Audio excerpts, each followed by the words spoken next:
Putin naugi live ta मैं आपको पुतराम नोक्चरी ngasi मैं आपको sana wari sana ki na direct live lakpane live ko kuire Facebook to buti live lak ko se adum lak khare bata YouTube tana khara li adana YouTube ki family ta su wari ngak sana ge na live yam thanai mi ge se loina mo adana YouTube to di video kada hapana tana live su tha bata ai jai bhap ta re adana मैं am direct hekta ꯍꯥꯏꯗꯤ ꯈꯪꯅꯤꯡꯕ ꯈꯣꯠꯅꯤꯡꯕ ꯋꯥꯔꯤ ꯁꯥꯟꯅꯅꯤꯡꯕ ꯑꯗꯨꯒ ꯑꯩꯅꯁꯨ ꯃꯌꯥꯝꯕꯨ ꯅꯤꯡꯁꯤꯡꯕ ꯑꯗꯨꯒꯤꯗꯃꯛꯇ ꯑꯩꯅ ꯂꯥꯏꯚ ꯑꯁꯤ ꯊꯥꯖꯔꯛꯄꯅꯦ ꯃꯌꯥꯝ ꯀꯔꯝ ꯀꯔꯝ ꯇꯧꯕꯤꯔꯤꯒꯦ ꯏꯕꯦꯆꯥ ꯃꯨꯇꯨꯝ ꯂꯥꯛꯆꯔꯦ ꯍꯥꯏ ꯏꯕꯦꯆꯥ ꯃꯨꯇꯨꯝ ꯀꯛꯆꯤꯡꯒꯤ ꯏꯆꯟꯁꯨ ꯂꯥꯛꯑꯦ ꯃꯕꯨꯡ ꯑꯩꯁꯨ ꯂꯥꯛꯑꯦ ꯑꯗꯨꯅꯤꯗꯅ ꯃꯣꯏ ꯏꯆꯟ ꯂꯥꯛꯑꯗꯤ ꯌꯥꯔꯦ ꯔꯣꯃꯤꯇꯥ ꯂꯩꯊꯥꯡꯕꯝ ꯒꯨꯗ ꯏꯚꯤꯅꯤꯡ ꯂꯟ ꯂꯩꯕꯤ ꯆꯅꯨ ꯍꯥꯏ ꯂꯟ ꯂꯩꯕꯤ ꯆꯅꯨ मैम नुंगाइबो पुनवा निंगोन चखबो कमाय कमाय चट करे आई वीडियो दे उई याम नुंगाय मिनल सिंह लाए अखोगी बोलखला खुलगी हेरो लाए हाय मिनल सिंह नुंगाइबो संगी दुने अदुनी लाइजन संगी दम MR7 गेमिंग हाय बो हाय लन लेबी चनु आई नोमी ने नोमी से कम बोल दनो सन मिंगो चौराꯛꯄ ꯑꯗꯨꯝ ꯁꯥꯡꯅꯉꯩ ꯑꯗꯨꯝ ꯍꯥꯏꯕꯤꯔꯛꯑꯣ ꯑꯩ ꯅꯣꯃꯤ ꯍꯥꯏꯕꯁꯦ ꯐꯥꯕ ꯉꯝꯗ꯭ꯔꯦ 이브닝ꯒꯤ ꯃꯅꯤꯄꯨꯔꯗꯗꯤ ꯆꯥꯛ ꯉꯟꯕꯅꯤꯅ ꯆꯥꯔꯝꯃꯅꯤ 이전 ꯅꯣꯏꯗꯤ ꯑꯣ ꯀꯛꯆꯤꯡꯒꯤꯕꯨꯗꯤ ꯈꯔ ꯊꯦꯡꯕꯅꯦ MR7 गेमिंग ꯆꯥꯗ꯭ꯔꯤ ꯑꯩꯈꯣꯏ ꯁꯤꯗꯗꯤ ꯇꯞꯄꯦ ꯊꯦꯡꯉꯦ ꯆꯥꯛꯁꯦ ꯍꯥꯏꯗꯤ ꯑꯩꯈꯣꯏꯅ 3 times ꯑꯗꯨꯝ ꯆꯥꯕꯅꯤꯅꯀꯣ ꯕ꯭ꯔꯦꯛꯐꯥꯁ ꯂꯟꯆ ꯗꯤꯅꯔ ꯌꯥꯎꯔꯛꯄꯅꯤꯅ ꯑꯩꯈꯣꯏꯗꯤ ꯑꯗꯨꯝ ꯌꯥꯗ꯭ꯔꯦ ओके शिलोंगी सिस्टर दो ओके खंगे नुंगाइबो सिस्टर शिलोंग चले सोनानी कच्चिंग इचन हाइरे मबुंग अदुदा इंग्रो इंगे अदु नबुंग दि खरा सागले खांगे जने आइदि दम खितंग दम साबगा दम आइदि फैन नत्रगा यासी दम चंगले बनेना को बॉयलर अदो अदुने ओके हाइरोक तगी फाइरोक तंदक लाखरे यामना अहु मरिरक मंगारक पुसुरमन हाइरोक तसु फैमिली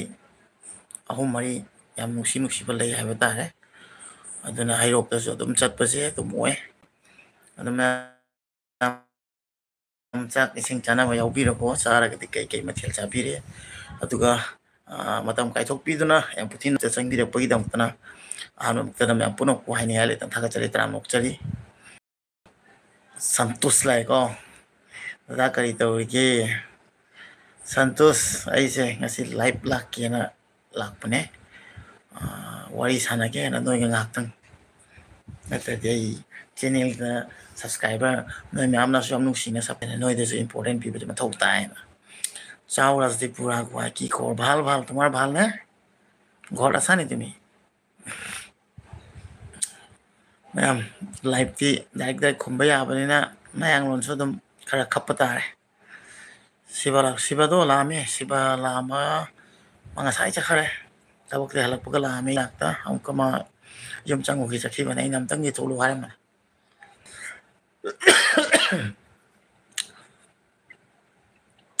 जानु जाओ राजदीप मोय तुमक सिनी पाइसो फ्री फायर से सानदे अखोई लोइनैबा आंगांगैदो आंगांग मचा कै चुंदा अखोई लापदो मोय अदुम सानै आइजो अदुम सानाउपी ओके संतोष से होजाय देखी आइदिने संतोष आइना फागी हम तवै चेनमा लैये मोय द दाइम मिंग दे अकाउंट दे हेक्ता चंगपको अदुदना इना संतोष आइबदो एदि चंदोय माले खलोर सस लिजा ngasi तारे वै साना जे कोना बुंगा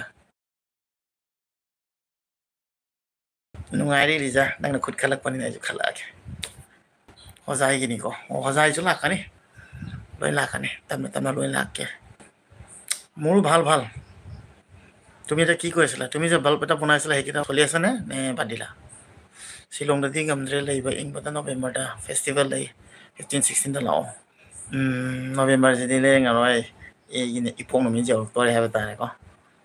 अदुना चिसे नभेम्बर थाजदे अदु थवंग लेदि चतबा यादबो एदि ग्वाटी थुला दे अदु दिदम पाउ होनस ग्वाटी दे दिलापत्रे ꯕꯤꯖꯥꯅ ꯀꯧꯔꯤꯌꯦ ꯆꯦ ꯂꯤꯖꯥ ꯍꯥꯏꯅ ꯆꯥꯗ꯭ꯔꯤ ꯂꯤꯖꯥ ꯑꯩꯈꯣꯏꯗꯤ ꯆꯥꯛ ꯊꯦꯡꯉꯦ ꯉꯁꯤꯗꯤ ꯑꯍꯥꯟꯕꯅꯤ ꯅꯪꯒꯤ ꯂꯥꯏꯐꯇ ꯎꯕ ꯌꯥꯝ ꯅꯨꯡꯉꯥꯏ ꯁꯨꯅꯤꯇꯥ ꯌꯨꯝꯅꯥꯝ ꯊꯦꯡꯛ ꯌꯨ ꯑꯩꯁꯨ ꯗꯥꯏꯔꯦꯛ ꯐꯦꯁ ꯇꯨ ꯐꯦꯁ ꯁꯥꯟꯅꯕꯁꯤꯅ ꯅꯨꯡꯉꯥꯏꯀꯣ ꯁꯤ ꯑꯣꯏꯗꯤ ꯑꯩꯅ ꯀꯣꯃꯦꯟ ꯔꯤꯄ꯭ꯂꯥꯏ ꯇꯧꯕ ꯉꯝꯍꯧꯗꯕ ꯈꯣꯠꯇꯕ ꯑꯝꯇ ꯋꯥꯔꯧꯅꯤꯡꯉꯥꯏ ꯂꯩꯇ꯭ꯔꯦ ꯗꯥꯏꯔꯦꯛ ꯑꯩꯉꯣꯟꯗ ꯍꯪꯅꯤꯡꯕꯁꯨ ꯑꯗꯨꯝ ꯍꯪꯒꯅꯤ ꯑꯗꯨꯒ ꯃꯌꯥꯝꯒꯁꯨ ꯑꯗꯨꯝ ꯄꯥꯎ ꯐꯥꯎꯅꯔꯅꯤꯀꯣ ꯑꯩ ꯍꯧꯖꯤꯛ ꯗꯨꯕꯥꯏꯗ ꯂꯩ ꯑꯣ ꯍꯩꯔꯣꯛꯇꯒꯤ ꯗꯨꯕꯥꯏ ꯑꯗ ꯑꯣ ꯗꯨꯕꯥꯏ ꯍꯩꯔꯣꯛꯇꯒꯤ ꯗꯨꯕꯥꯏ ꯊꯕꯛ ꯁꯨꯕꯤꯕ꯭ꯔꯥ ꯀꯩꯅꯣ আপোনাৰ ফোন নম্বৰটো যিটো মই নিউ মোবাইল লোৱা কাৰণ আপোনাৰ নম্বৰটো ডিলিট হৈ গ'ল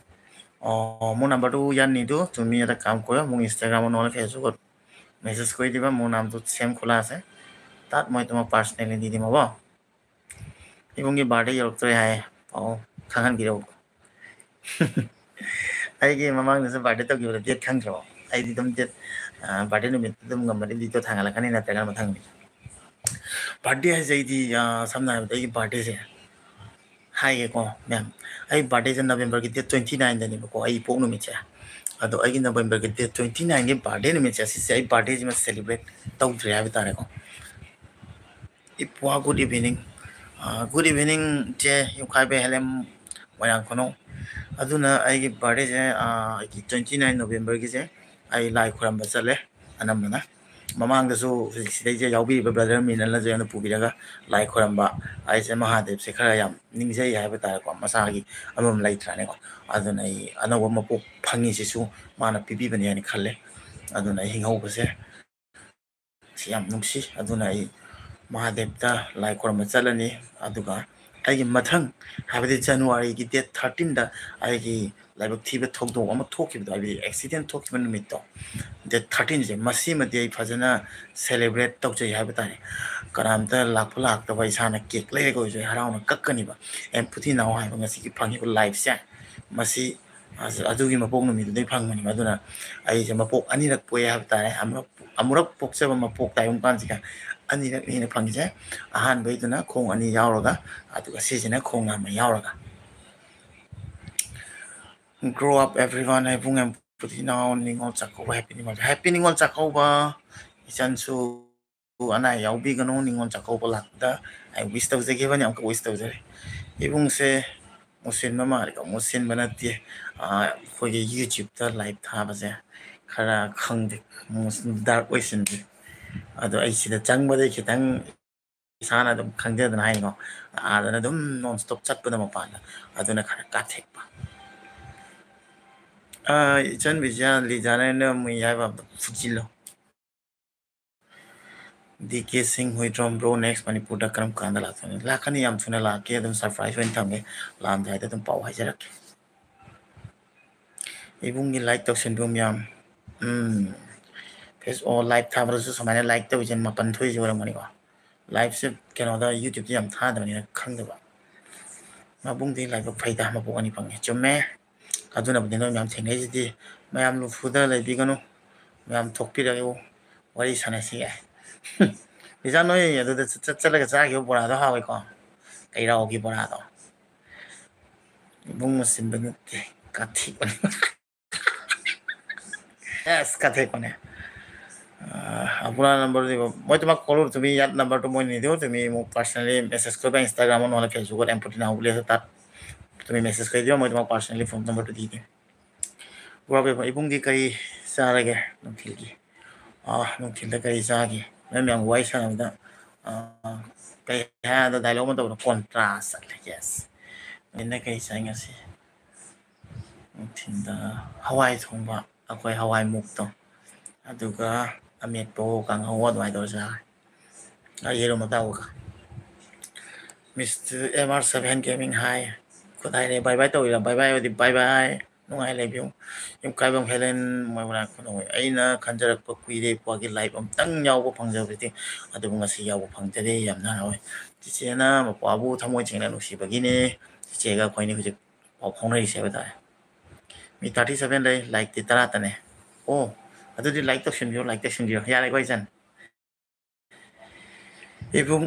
ꯄꯨꯟꯅ ꯆꯥꯃꯤꯟꯅꯕꯒꯤ ꯑꯍꯥꯎꯕꯁꯨ ꯂꯩꯀꯣ ꯆꯨꯝꯃꯦ ꯏꯇꯣꯝꯇ ꯆꯠꯂꯒ ꯍꯣꯇꯦꯜ ꯑꯃꯗꯩ ꯕꯣꯔꯥ ꯂꯩꯔ ꯆꯥꯕꯒ ꯏꯆꯤꯟ ꯏꯅꯥꯎ ꯄꯨꯜꯂ ꯆꯥꯕꯒ ꯃꯁꯤꯒꯤ ꯈꯦꯠꯅꯕꯁꯨ ꯂꯩꯀꯣ ꯑꯩꯗꯤ ꯂꯥꯏꯛ ꯇꯧꯈ꯭ꯔꯦ ꯊꯦꯡꯛ ꯌꯨ MR7 Gaming ꯀꯤꯊꯨ ꯀꯨꯕ ꯅꯤꯡꯊꯧꯖꯝ ꯃꯥꯏꯗꯣ ꯀꯤꯡꯕꯣꯟ ꯌꯥꯝ ꯃꯥꯟꯕꯅꯦ ꯀꯤꯡꯕꯣꯟ ꯅꯠꯇꯦ ꯑꯩꯈꯣꯏꯒꯤ ꯀꯣꯔꯤꯌꯥꯒꯤ ꯀꯩꯅꯣꯗꯣ ꯀꯤꯝ ꯆꯣꯡ ꯍꯥꯏꯕ꯭ꯔꯥ ꯀꯩꯅꯣ ꯁꯝꯇꯦꯟꯅ ꯀꯥꯗꯤ ꯑꯗꯨ ꯌꯥꯝ ꯃꯥꯟꯕꯅꯦ ꯑꯗꯨꯅ ꯑꯩ ꯁꯥꯖꯤꯟ ꯈꯔ ꯑꯣꯛꯄꯤ ꯃꯥꯜꯂꯤ ꯑꯗꯨꯒ ꯀꯤꯝꯕꯣꯟ ꯃꯥꯜꯂꯤ ꯑꯇꯩ ꯀꯔꯤꯕ ꯇꯣꯔꯕꯣꯠ ꯃꯥꯜꯂꯤ ꯍꯪꯉꯣꯏ ꯕꯣꯔꯥꯕꯤ ꯃꯥꯜꯂꯤ ꯌꯥꯔꯦꯀꯣ ꯑꯩ ꯏꯁꯥꯅ ꯈꯪꯉꯦ ꯑꯗꯨꯝ ꯍꯥꯏꯗ꯭ꯔꯁꯨ ꯌꯥꯏ ꯏꯁꯤ ꯀꯥꯏꯗꯣꯏꯗꯤ ꯂꯥꯏꯛ ꯍꯦꯟꯒꯠ claim thank you ma'am thank you इचन है लाइक थेंबिए इमा चाव इमा लाइको कचिंगी गुड इवनिंग इचा चाव पोखायनी चाव पो हुंदोकपिरमगा कमायना आदा मणिपुर चखिबा ngамमिनो सिनी खले मचान पा चाव पो हुंदोमगा किंग बॉल अखो सना क्रीम बॉल हायबो अदोना किंग बॉल को okay Roger FF I am from you come Manipur and you eat me from mother can you remember I am from Manipur. Can you eat from your mother? Can you? Sentence say bhap ta ngamdre Roger. Nang hai se kyan ta dre dai la ga noi mama na thong pi je hai ra khangdre. Mama la yes mama la nang di hujik su hatsu male. Okay. Healthy khangdre. Kimbon okpi hulk ate kari kari. Thank you anyways kenamadi malido yam nuksijai adumaina haibirakpagi ipwa seri changakpaga like tawkhrabani thank you so much je la laibi chanu like tawba haitaba au au hojikpudi haire icha takpibadagi haitadana kainam namoy kai इच्छा तो भी ला बने Instagram account तो अपना घर नाम तो दिया से ने अपना इसको নাই না তা তো মই সেম সব প্লেটফৰ্মৰ সোশ্যাল মিডিয়া প্লেটফৰ্মৰ মোৰ নিজৰ নামত খোলা আছে ইনষ্টাগ্ৰামত তোমাৰ এমপুটি নাও বুলি আছে আৰু তোমাৰ ফেচবুকতো এমপুটি নাও বুলি আছে তুমি তাত গৈ মোক পাৰ্চনেলি মেছেজ কৰি দিবা ব্লেক পিংক লিসা সো ꯌꯦꯡꯉꯤꯅꯦ ꯅꯪ ꯂꯥꯏꯐꯁꯦ ꯃꯃꯥ ꯏꯕꯨꯡꯁꯦ ꯃꯨꯁꯤꯜꯂꯦ ꯀꯤꯊꯨꯝ ꯄꯨꯕ ꯏꯄ꯭ꯋꯥꯒꯤ ꯅꯝꯕꯔ ꯈꯪꯅꯤꯡꯉꯦ ꯏꯄ꯭ꯋꯥ ꯋꯥꯔꯤ ꯌꯥꯝꯅ ꯁꯥꯟꯅꯅꯤꯡꯉꯦ ꯃꯃꯥ ꯑꯩꯒꯤ ꯅꯝꯕꯔꯁꯦ ꯍꯥꯏꯔꯛꯆꯔꯛꯀꯦ ꯑꯩꯒꯤ ꯁꯤꯗ ꯍꯥꯏꯔꯣꯏꯒꯦ ꯃꯃꯥ ꯈꯪꯕꯤꯕ ꯌꯥꯎꯔꯒꯗꯤꯀꯣ ꯃꯃꯥꯒꯤ ꯌꯨꯝꯒꯤ ꯑꯉꯥꯡꯁꯤꯡꯁꯦ ꯑꯩꯈꯣꯏꯒꯤ ꯏꯟꯁꯇꯥꯒ꯭ꯔꯥꯝ ꯅꯠꯇ꯭ꯔꯒ ꯐꯦꯁꯕꯨꯛꯇꯀꯣ ꯑꯦꯝꯄꯨꯇꯤ ꯅꯥꯎ ꯍꯥꯏꯅ ꯁꯔꯆ ꯇꯧꯕꯤꯔꯣ ꯑꯗꯨꯒ ꯑꯗꯨꯝ ꯃꯦꯁꯦꯖ ꯊꯥꯕꯤꯔꯣ ꯏꯃꯥꯒꯤ ꯃꯃꯤꯡꯗꯣ ꯑꯗꯨꯝ ꯎꯔ ꯈꯪꯒꯅꯤ ꯑꯗꯨꯒ ꯅꯝꯕꯔ ꯄꯤꯖꯔꯛꯀꯦ ꯃꯃꯥ Rajib Singh, I miss you, Mamda. Miss you too.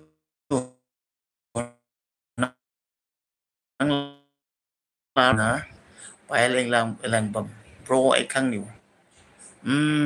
Kange. Saraga pente 17 like now. Thank you so much, Je. Mama kumde ko. Mama ka nung daw na lero ko hay ito pag ikara message pa bigyan at binuway. Inaw po kahit ano si Jum dane si Je pente sula ukita pa kuire. Lang lembi chanu. Welcome. Icha se okpi haigera kibol haigera haining ba haijasanu. Kaim kaide no sibagi hain. Khangida ma. Bro se chahi kya surage 40 plus ya male. Yang khai di sudo ne handa kenoda. Akoigi November 29 dai 47 ko bachangane. Chahi ahum matung dadi dum kenota 50 tare. Half century hai tare ko. Ado khang du Salman Khan mong do hoga. Like atai sunam sin biro yeng badi 30 aduga like na ai kaim kaide dum haibi ke no khang de boy rongani adum nuksine namak poduna phaiye koina niraga like wa hona te ko ibung ai kobi thongle horen lora punna chase ho lake da biji dai su like bikrab thank you dini laisram mamjai ki life se yam nuksi thank you Rajiv oi ma'am ki comment pabiu ai khoidi pabidre khango engna thau gan bi do Sahi mama sahi usila ne lot pe sahi matang de pasunya ya de te khakti Liza sibu kuire da kam KMC kari mathel cha ge KMC ngata daw ne ko okay ai de first bhap ta KS inau tombi D I love you thank you so much I would love to ado KS inau tombi je kaka udore da da udore rai je udore chano tara country ꯂꯟ ꯂꯩꯕ ꯆꯅꯨ ꯀꯩ ꯀꯞꯄꯤꯅꯣ ꯂꯤꯖꯥ ꯃꯃꯥ ꯆꯍꯤꯗꯣ ꯆꯦ ꯄꯦꯟꯗꯩ ꯆꯥꯗ꯭ꯔꯤ ꯆꯦ ꯆꯥ okay ꯅꯣꯏ ꯃꯁꯤꯡ ꯑꯣꯏꯔꯦ 36 ꯃꯤ ꯂꯥꯛꯑꯒ ꯌꯦꯡꯕꯤꯕ ꯃꯇꯝ ꯀꯥꯏꯊꯣꯛꯄꯤꯕ ꯑꯗꯨꯒ ꯑꯩꯕꯨ ꯅꯨꯡꯁꯤꯕꯤꯕꯒꯤꯗꯃꯛꯇꯅ ꯂꯥꯏꯚ ꯑꯁꯤꯒ ꯆꯪꯕꯤꯔꯛꯄꯒꯤ ꯍꯥꯏꯅꯤꯡꯉꯥꯏ ꯈꯠꯆꯔꯤ ꯕ꯭ꯔꯣ ꯔꯣꯅꯥꯜꯗꯣꯅ ꯅꯨꯡꯉꯥꯏꯕ ꯍꯪꯉꯛꯑꯦ ꯗꯣꯗꯣ ꯑꯩꯅꯅꯦ ꯄꯣꯠ ꯆꯩ ꯑꯃ ꯄꯤ ꯊꯝꯕꯅꯦ ꯑꯗꯨ ꯄꯣꯠ ꯆꯩꯗꯨꯒ ꯑꯇꯦꯝꯃꯒ ꯍꯩꯔꯥꯡꯒꯣꯏ ꯊꯣꯡꯗ ꯆꯠꯂꯒ ꯊꯣꯏꯕꯤ ꯂꯧꯔꯛꯀꯅꯤ ꯁꯤꯀ꯭ꯔꯦꯠꯂꯤ ꯑꯗꯨꯗꯣ ꯊꯥꯔꯛꯑꯣ ꯍꯥꯏꯈꯤꯕꯅꯤ ꯍꯧꯖꯤꯛꯐꯥꯎ ꯊꯥꯔꯛꯇ꯭ꯔꯤꯕꯅꯤ ꯈꯔ ꯉꯥꯡꯉꯣ ꯑꯝꯇꯪ ꯉꯥꯡꯉꯛꯑꯦ ꯍꯥꯏꯕꯤꯌꯨ ꯑꯩꯉꯣꯟꯗ ꯍꯪꯉꯛꯄ ꯂꯥꯏ ꯃꯆꯩ ꯆꯥꯗ꯭ꯔꯣ ꯑꯣ ꯃꯃꯥ ꯅꯪ ꯄꯣꯠ ꯆꯩ ꯊꯥꯔꯛꯇ꯭ꯔꯁꯨ ꯌꯥꯅꯤ ꯃꯊꯪ ꯂꯥꯛꯀꯥꯟꯗꯅꯦ ꯑꯩ ꯃꯅꯤꯄꯨꯔ ꯂꯥꯛꯀꯥꯟꯗ ꯏꯁꯥꯅ ꯂꯧꯖꯔꯒꯦ ꯀꯩꯅꯣꯅꯤ ꯃꯌꯥꯝꯒꯤ ꯄꯣꯠ ꯆꯩ ꯂꯣꯏ ꯌꯧꯁꯤꯜꯂꯦ ꯍꯌꯦꯡ ꯌꯧꯔꯛꯑꯅꯤ ꯆꯤꯆꯦ ꯔꯣꯃꯥꯊꯤꯅꯦꯅ ꯊꯥꯔꯛꯄꯗꯨꯁꯨ ꯑꯦ ꯈꯥꯇꯣꯟ ꯂꯥꯛꯑꯦ ꯃꯌꯥꯝ ꯈꯥꯇꯣꯟ ꯍꯥꯏ ꯈꯥꯇꯣꯟ ꯕꯤꯛ ꯐꯦꯟ ꯈꯥꯇꯣꯟꯒꯨꯝꯕ ꯌꯨꯇ꯭ꯌꯨꯕꯔ ꯑꯆꯧꯕ ꯑꯃ ꯆꯪꯕꯤꯔꯛꯄꯁꯦ ꯍꯥꯏꯅꯤꯡꯉꯥꯏ ꯂꯩꯇꯅ ꯅꯨꯡꯉꯥꯏ ꯈꯥꯇꯣꯟ ꯏꯅꯥꯎꯄꯌꯥꯝꯄꯨꯗꯤ ꯋꯥꯔꯤ ꯁꯨꯅꯁꯤ ꯑꯩꯁꯨ ꯑꯁꯥꯝꯒꯤꯅꯤ ꯑꯣꯀꯦ ꯀꯥꯏꯋꯥꯏꯗꯩꯅꯣ ꯆꯤꯆꯦ ꯀꯁꯥꯔ ꯁꯤꯜꯆꯔꯔꯣꯝꯗꯩꯔꯥ ꯅꯠꯇ꯭ꯔꯒ ꯍꯣꯖꯥꯏꯔꯣꯝꯗꯩꯔꯥ ꯏꯄ꯭ꯋꯥ ꯉꯁꯤꯗꯤ ꯀꯔꯤ ꯃꯊꯦꯜ ꯆꯥꯏ ꯌꯥꯝ ꯋꯥꯠꯂꯤ ꯆꯤꯆꯦ ꯑꯩꯈꯣꯏꯗꯤ 9:30 ꯃꯥꯄꯟ ꯇꯥꯗꯣꯏꯅꯤ ꯔꯣꯖꯤꯅꯥ ꯌꯦꯡ ꯑꯁ ꯃꯣꯗꯦꯜ ꯆꯪꯉꯦ ꯑꯩꯒꯤ ꯈ꯭ꯋꯥꯏ ꯅꯨꯡꯁꯤꯔꯕ ꯏꯆꯟ ꯑꯩꯅ ꯃꯅꯤꯄꯨꯔꯗꯩ ꯊꯥꯗꯣꯛꯄꯗ ꯑꯩꯅ ꯐ꯭ꯂꯥꯏꯠꯇ ꯆꯦꯟꯊꯔꯤꯅꯤ ꯅꯪ ꯅꯤꯡꯁꯤꯡꯕꯗ ꯅꯪꯅ ꯁꯨꯕꯤꯈꯤꯕ ꯐꯤꯗꯣ ꯍꯥꯏꯅ ꯌꯥꯝ ꯅꯨꯡꯁꯤꯕꯅꯦ ꯏꯆꯦꯟꯁꯨ ꯃꯣꯗꯦꯜꯅꯦ ꯃꯣꯗꯦꯜ ꯃꯥꯒꯤ ꯅꯧꯅ ꯑꯦꯜꯕꯝ ꯂꯥꯛꯇꯣꯔꯤ ꯐꯤꯂꯝꯁꯨ ꯂꯥꯛꯀꯗꯣꯏꯅꯤ ꯌꯥꯝ ꯁꯞꯄꯣꯔꯠ ꯇꯧꯃꯤꯟꯅꯁꯦ ꯑꯩꯈꯣꯏ ꯏꯆꯟ ꯔꯣꯖꯤꯅꯥ ꯃꯃꯥ ꯑꯩꯁꯨ ꯌꯥꯎꯒꯦ ꯏꯕꯨꯡꯒꯤ ꯄꯣꯠ ꯊꯥꯕꯗꯣ ꯃꯃꯥꯅ ꯄꯣꯠ ꯆꯩ ꯊꯥꯔꯛꯄꯗꯣ ꯌꯥꯝ ꯋꯥꯠꯂꯦ ꯈꯥꯇꯣꯟ ꯅꯪꯗꯤ ꯁꯦꯂꯤꯕ꯭ꯔꯤꯇꯤꯅꯤ ꯅꯪꯒꯨꯝꯕ ꯑꯐꯥꯎꯕ ꯌꯨꯇ꯭ꯌꯨꯕꯔ ꯑꯃꯅ ꯑꯩꯒꯤ ꯆꯦꯅꯦꯜꯗ ꯆꯪꯕꯤꯔꯛꯄ ꯈꯥꯇꯣꯟ ꯏꯌꯥꯝꯕꯕꯨ ꯍꯥꯏꯅꯤꯡꯉꯥꯏ ꯂꯩꯇꯅ ꯄꯥꯏꯍꯜꯂꯦ ꯑꯩ ꯍꯥꯏꯕꯤꯒꯦ ꯕ꯭ꯔꯣ ꯍꯣꯏ ꯍꯥꯏꯕꯤꯌꯨ ꯁꯤꯁꯇꯔ ꯑꯣ ꯃꯥ ꯈꯥꯇꯣꯟ ꯏꯕꯨꯡꯒꯤ ꯍꯧꯔꯛꯂꯦ ꯍꯧꯔꯛꯇ꯭ꯔꯕꯅꯦ ꯈꯥꯇꯣꯟ ꯀꯣꯜ ꯇꯧꯔꯛꯑꯒ ꯄꯥꯏꯔꯛꯇꯕ ꯀꯔꯝ ꯀꯥꯟꯗ ꯀꯣꯜ ꯇꯧꯔꯛꯏꯕ ꯋꯥꯊꯤ ꯇꯥꯏꯅꯤꯡꯗꯦꯀꯣ ꯑꯦꯁ ꯊꯥꯗꯣꯏꯁꯅꯥ ꯍꯥꯏ ꯊꯥꯗꯣꯏꯁꯅꯥ ꯀꯤꯊꯨꯝ ꯄꯨꯕ ꯅꯤꯡꯊꯧꯖꯝ ꯂꯤꯖꯥ ꯑꯩ ꯂꯥꯏꯕꯤꯌꯨ ꯍꯥꯏ ꯂꯤꯖꯥ ꯅꯪ ꯈꯪꯕ꯭ꯔꯣ ꯁꯤ ꯑꯩꯒꯤ ꯁꯕꯁꯀ꯭ꯔꯥꯏꯕꯔꯗꯒꯤ ꯁꯨꯃꯥꯏꯅ ꯅꯪꯉꯣꯟꯗ ꯑꯥꯏ ꯂꯚ ꯌꯨ ꯍꯥꯏꯔꯛꯑꯦ ꯈꯪꯗ꯭ꯔꯒꯗꯤ ꯂꯤꯖꯥꯕꯨ ꯑꯥꯏ ꯂꯚ ꯌꯨ ꯍꯥꯏꯕ ꯌꯥꯗꯦ ꯃꯔꯝꯗꯤ ꯂꯤꯖꯥ ꯀꯩꯅꯣ ꯇꯧꯔꯤ ꯍꯥꯏꯇꯥꯔꯦ ꯃꯥ ꯍꯥꯎꯁ ꯋꯥꯏꯐꯅꯤ ꯃꯧꯅꯤ ꯀꯣ ꯈꯪꯉꯝꯗꯕ ꯇꯥꯔꯗꯤ ꯉꯥꯏꯈꯣ ꯃꯌꯥꯝ ꯋꯥꯆꯞꯇ ꯏꯆꯟ ꯑꯩꯅ ꯃꯦꯁꯦꯁ ꯇꯧꯔꯤ ꯂꯥꯏꯚꯇ ꯆꯪꯉꯣ ꯍꯥꯏꯅꯀꯣ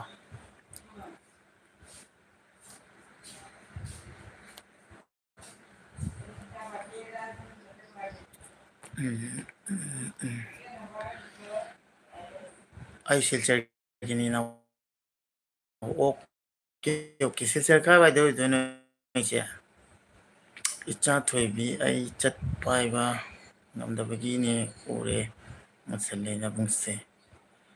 ꯏꯆꯥ ꯊꯣꯏꯕꯤ ꯆꯠꯄ ꯍꯥꯏꯕ ꯉꯝꯗꯕꯒꯤꯅꯤ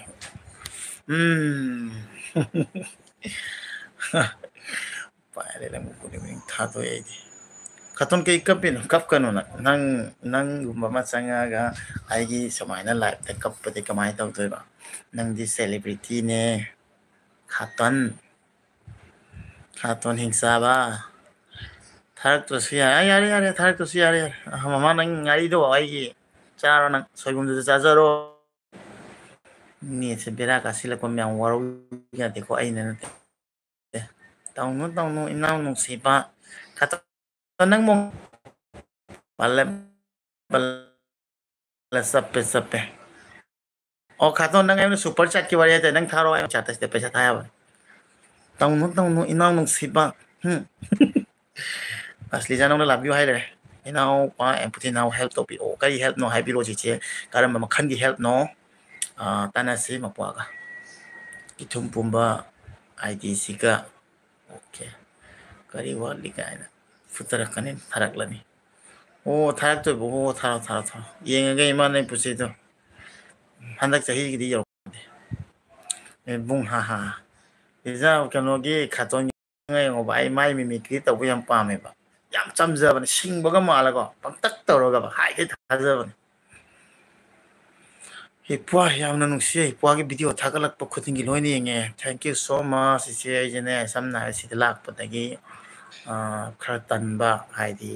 ꯅꯍꯥꯟꯈꯩ ꯆꯠꯂꯨꯕꯩ ꯑꯗꯨꯝ ꯄꯣꯊꯥꯕ ꯑꯗꯨꯒ ꯑꯗꯨꯝ ꯁꯤꯗꯗꯤ ꯑꯗꯨꯝ ꯑꯩ ꯊꯕꯛ ꯂꯩꯇꯔꯗꯤ ꯊꯣꯛꯇꯦ ꯑꯗꯨꯒ ꯍꯥꯏꯗꯤ ꯀꯩꯒꯨꯝꯕ ꯇꯣꯄꯤꯛ ꯐꯪꯉꯀꯥꯟꯗ ꯁꯦꯝꯕ ꯊꯥꯒꯠꯂꯛꯄ ꯑꯥꯗ ꯊꯥ ꯑꯍꯨꯝ ꯃꯔꯤꯗ ꯇꯞꯇꯥꯏ ꯋꯥꯔꯨꯕꯅꯦꯀꯣ ꯈꯣꯡꯁꯤꯁꯨ ꯌꯣꯠꯀꯤꯁꯦ ꯍꯥꯞꯄꯒ ꯆꯠꯂꯛꯄꯁꯦ ꯈꯔ ꯋꯥꯏ ꯍꯥꯏꯇꯥꯔꯦꯀꯣ ꯑꯗꯨꯅ ꯍꯧꯖꯤꯛꯅ ꯈꯔ ꯔꯦꯁ ꯂꯧꯕ ꯍꯥꯏꯇꯥꯔꯦ ꯀꯤꯊꯨꯝ ꯄꯨꯕ ꯅꯤꯡꯊꯧꯖꯝ ꯁꯤꯒꯗ꯭ꯔꯣ ꯅꯁꯛꯇꯣ ꯌꯥꯝ ꯊꯤꯌꯦ ꯁꯤꯒꯗ꯭ꯔꯣ ꯍꯥꯏꯁꯤꯅꯤ ꯑꯣ ꯁꯛ ꯊꯤꯕ ꯈꯣꯠꯄꯁꯤꯗꯤ ꯈꯪꯗ꯭ꯔꯦ ꯃꯁꯤ ꯃꯇꯥꯡꯁꯤꯗꯤ ꯃꯌꯥꯝ ꯇꯣꯛꯄꯤꯔꯁꯤ ꯑꯣ ꯁꯣꯝꯁꯨ ꯐꯖꯩ ꯁꯣꯝꯁꯨ ꯐꯖꯩ ꯂꯣꯏ ꯐꯖꯩ ꯕꯤꯖꯥ ꯑꯩ ꯊꯣꯔꯛꯄ ꯉꯝꯗꯦ ꯆꯥꯛ ꯆꯥꯔꯕꯣ ꯕꯤꯁꯤ ꯆꯤꯆꯦ ꯀꯕꯤꯇꯥ ꯆꯪꯉꯦ ꯆꯤꯆꯦ ꯆꯥꯗ꯭ꯔꯤ ꯆꯤꯆꯦ ꯅꯪꯗꯤ ꯆꯥꯔꯕ ꯑꯗꯨꯅꯦ ꯀꯅꯥꯅꯣ ꯂꯤꯁꯥ ꯑꯣꯇꯣꯏ ꯊꯤꯅ ꯂꯩꯔꯣ ꯑꯗꯨꯗꯤ ꯍꯦꯔꯣ ꯃꯥꯜꯂꯦ ꯑꯩꯃꯥ ꯅꯪ ꯑꯩꯒꯤ ꯗꯥꯏꯂꯣꯛꯁꯦ ꯑꯦ ꯏꯅꯥꯎ ꯏꯅꯥꯎ ꯏꯅꯥꯎ ꯈꯥꯇꯣꯟ ꯂꯥꯛꯑꯦ ꯃꯌꯥꯝ ꯏꯅꯥꯎꯁꯦ ꯅꯨꯡꯁꯤꯕꯅꯤ ꯏꯅꯥꯎ ꯅꯪ ꯑꯣ ꯍꯧꯔꯦ ꯅꯪ ꯆꯦ ꯄꯦꯟꯖꯩ ꯍꯣꯏ ꯂꯥꯛꯄ ꯉꯝꯗꯕ ꯀꯥꯟꯗ ꯂꯥꯛꯄꯤꯌꯨ ꯆꯥꯔꯒ ꯄꯦꯟꯖꯩꯕꯨ ꯇꯔꯥꯝ ꯅꯣꯛꯆꯔꯤ ꯁꯤꯜꯆꯔ ꯀ꯭ꯂꯤꯞ ꯐꯩꯂꯥꯄꯨꯜꯗꯤ ꯈꯪꯉꯦꯁꯦ ꯑꯩꯅ